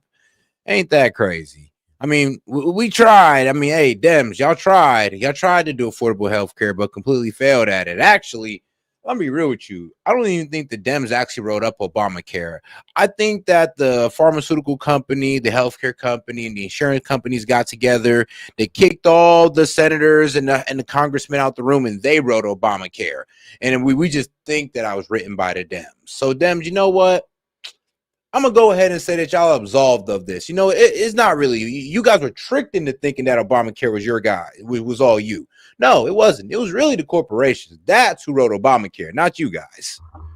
Because, I mean, man, if y'all knew this was going to be Obamacare, I'm pretty sure you guys wouldn't even have voted for it. Nobody who's serious in this country takes Dr. Oz seriously. No one. And I mean, it's shocking that the guy even was confirmed. I'm not going to respond to any comments from randos like Dr. Oz, who is woefully unqualified to be in whatever position he holds in the administration. He's a joke. So, Dr. Oz, you and I have known each other for about 30 years now, and I put together this little collection of potential qualifications that you have. You did your undergraduate degree at Harvard. You did your MB at UPenn. At the same time, you did an MBA at UPenn's Wharton School. You're a renowned cardiothoracic surgeon at Columbia Presbyterian Hospital. That's when you and I first met. You created the complementary medicine program at Columbia Presbyterian. You're a professor emeritus of Columbia University. You invented the mitral valve clip. Wow. Harvard called you one of its 100 most influential alumni. And Time Magazine named you one of its 100 most influential people. So do you want to take a moment here to respond to the... I mean, bro, literally, it's like... If you really want to sit here and call Dr. Oz unqualified, you just got TDS. I mean, bro, there's literally people who try to say, oh, Trump has the most unqualified bench ever. And just look, you know what? I would actually start naming them bit by bit because I could agree with you on Pam Bondi and Kash Patel, but Scott Bessent, I'm going to be honest with you guys, Dr. Oz, even RFK Jr., I'm gonna be real with you. He's a bit more qualified than the last person. Minority leader? Well, Congressman Jeffries panicked.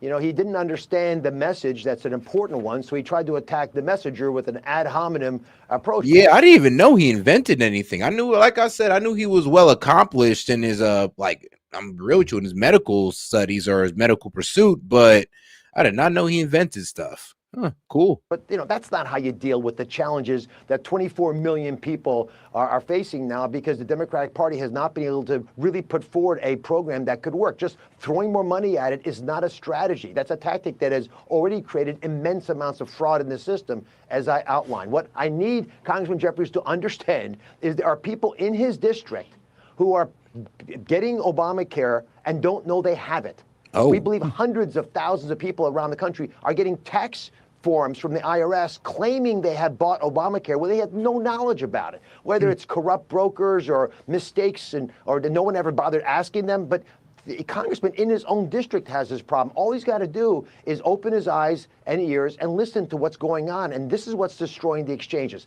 This is what we're trying to do in this administration. We're trying to save Medicaid, save the ACA. You save it by making smart policies so that people who are vulnerable, who desperately need these programs, will have them for years to come. And you make sure folks who are not supposed to be on them, or don't even know they're on those programs, are not taking advantage of them. You definitely don't give the money away to the insurance industry. When you have insurance companies making 10 times increase in valuation, it's because money's being thrown at a problem and it's not going to the actual issues. Considering you've labeled him woefully misinformed, I wonder, Dr. Oz, maybe schedule a meeting with him.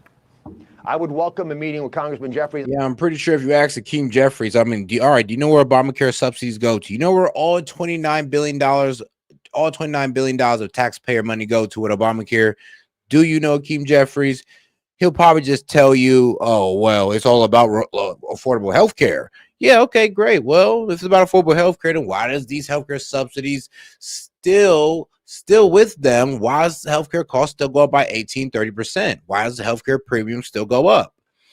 I mean, you would ask him again, well, do you know where they go? He wouldn't be able to tell you. Well, it goes to corporations.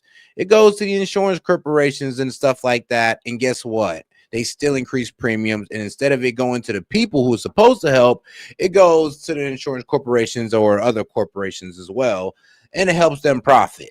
I mean, so for the guys who hate the rich, who don't believe in billionaires, who believe that these corporations are taking advantage of the American workers, it's kind of crazy because you're helping them do it, like literally helping them do it.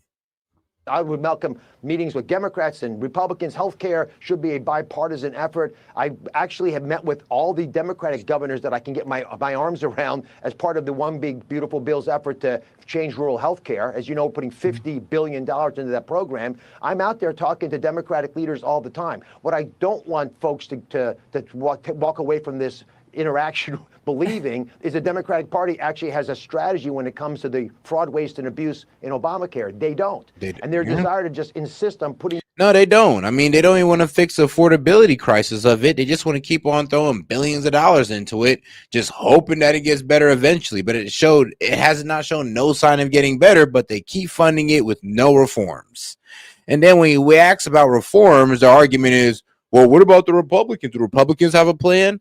Can y'all show some leadership and come up with a plan before them? I mean, what's the point of people voting you in if you're just going to push responsibility to the Republicans? More money into it, or they're going to shut the government down, is a woefully misinformed approach. Fix the underlying problems of the system, and we'll have enough money to go around. Well, if you don't deal with that dam, it's going to break. I don't think anybody meets you and thinks, oh, that rando doctor. Unqualified Dr. Oz. I'd like to be a fly on the wall in that meeting with you and Hakeem Jeffries. UPenn versus NYU. That'll be a matchup. We're done. I'm on. Always great to have you, Dr. Oz. Thank you. Thanks, Doc. Good to see you again. Okay. Bless you. All right, now let's get over to this nice little funny clip. Let's have a bit of comedic relief. Shout out to this Asian homie. Black people, why are you Christians? White people, your oppressors have forced you into their cult. Christianity arrived in Africa within the 1st century. What? But the slaves and forcing them to be Christian. Not saying that didn't happen, but Mark the disciple brought Christianity into Alexandria, Egypt. And then by the 4th century, Ethiopia declared Christianity its state religion. The transatlantic slave trade didn't happen until the 17th century. Okay, yeah, but it's still the white people's cult. Okay, so Africans have been worshiping Christ way before Europeans, and Christianity started in Israel. You know that, right? It's important to me that you know that. Well, white people still shoved it down their slaves' throats. Okay, you're not hearing me. White people didn't give black people Christianity. They already had it. They just tried to twist the narrative, and you're letting the enemy get to you. They'll trick you, fool you. Well, that same Christianity was used to validate slavery. And look, when you spread lies like this, you're doing the same thing that the slave owners did, taking things out of context to back their own hypocrisy because they desperately want their viewpoint to be true.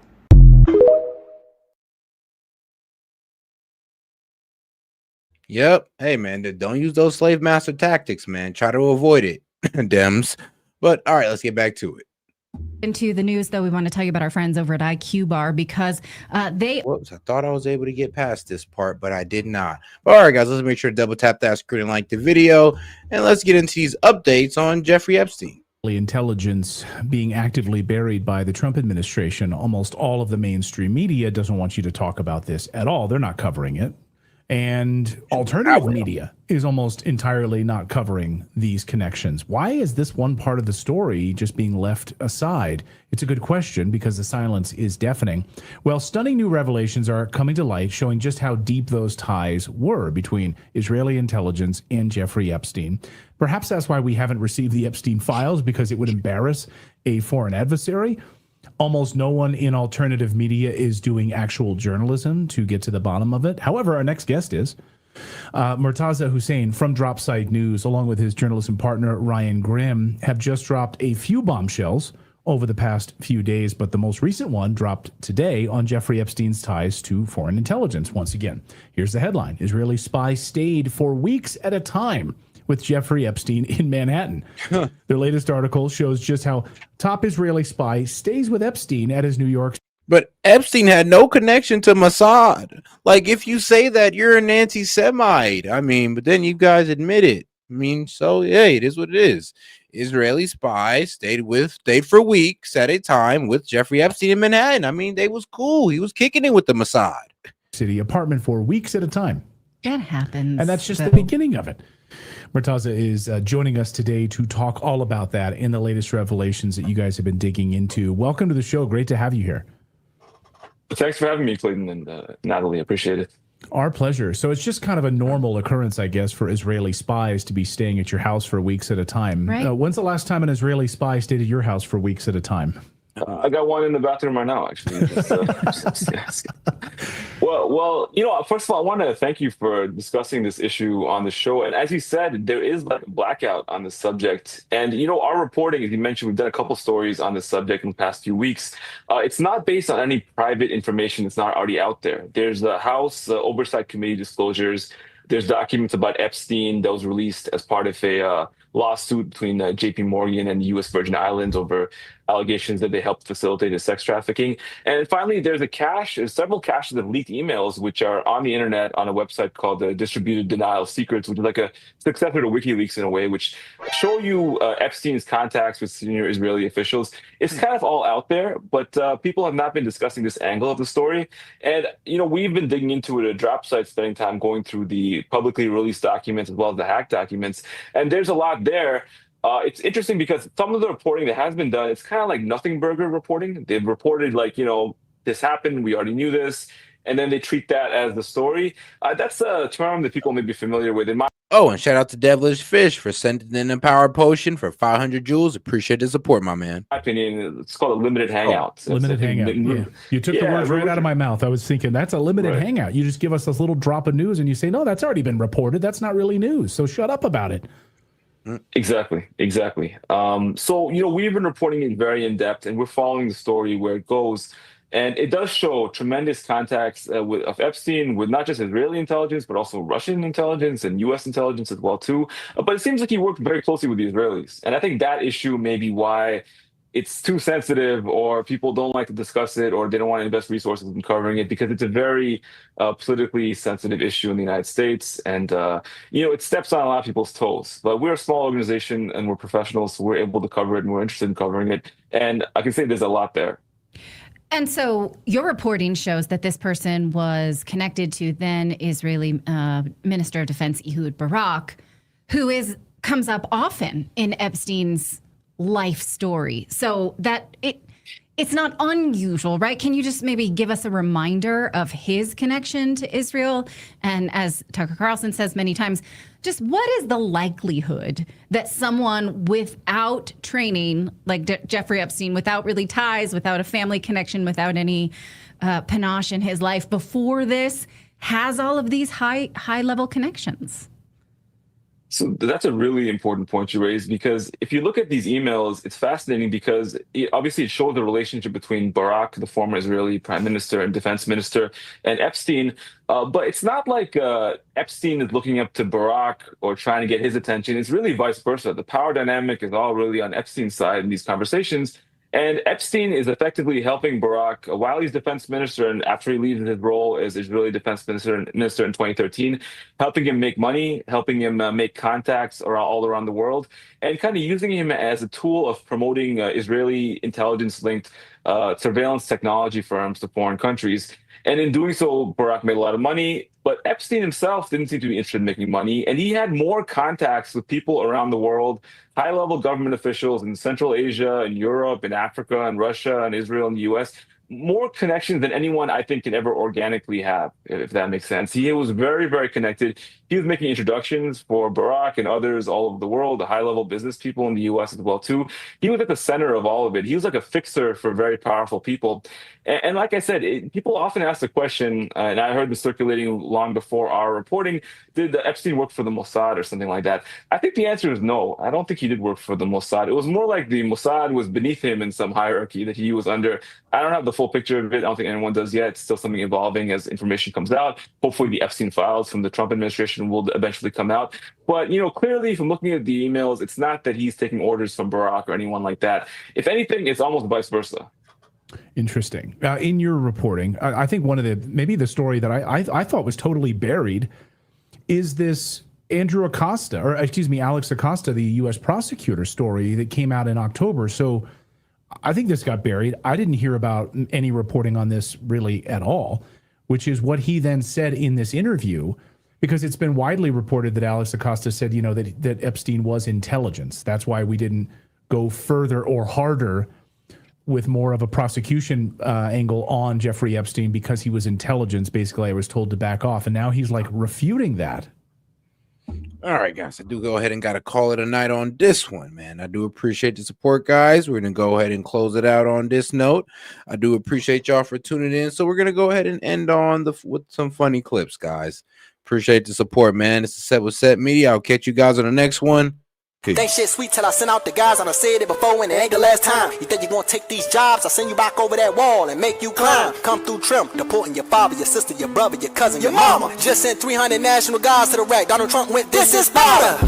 We catching their ass outside and sending their ass back home. And I got shot with that fire. How I survived? Man, that shit unknown. Government won't even answer the phone. He said that I'm doing the shit that he won't. Why are they talking about switches on guns like we not the ones that gave it a go? Tell you something you don't know. Chicago fucked up cause the government slow. Murder rate never was low. Everybody killing cause everybody is broke. And why is everybody broke? Because the immigrants taking the jobs you won't. Send them back over the wall, take notes. I send them back on a plane, a boat. I don't want them in the country no more. I don't want no one looking for work at the store. Why the fuck is they making the city look bad? Why the fuck is they rhyme around waving that flag? I got so sick of this shit and I'm mad. I called Joe Biden that night and I bragged. If they deep in the street then you know it's DT. Free Larry Hoover, I'm really GD. And I hop in the back of a black truck. Camouflage bulletproof vest and you cannot attack us. Stupid little boy better back up. I get the snapping and turn the whole city to back up. Ain't no more New Mexico, I rename. They don't know we about to use Chicago for training. I put 300 guys in the streets in this place. We making America great, it's amazing. Think shit sweet till I send out the guys. I done said it before and it ain't the last time. You think you gonna take these jobs? I send you back over that wall and make you climb. Come through trim, deporting your father, your sister, your brother, your cousin, your mama. Just sent 300 national guards to the rack. Donald Trump went, this is Sparta. We catching their ass outside and sending their ass back home. And I got shot with that fire. How I survived? Man, that shit unknown. Government won't even answer the phone. He said that I'm doing the shit that he won't. Why are they talking about switches on guns like we not the ones that gave it a go?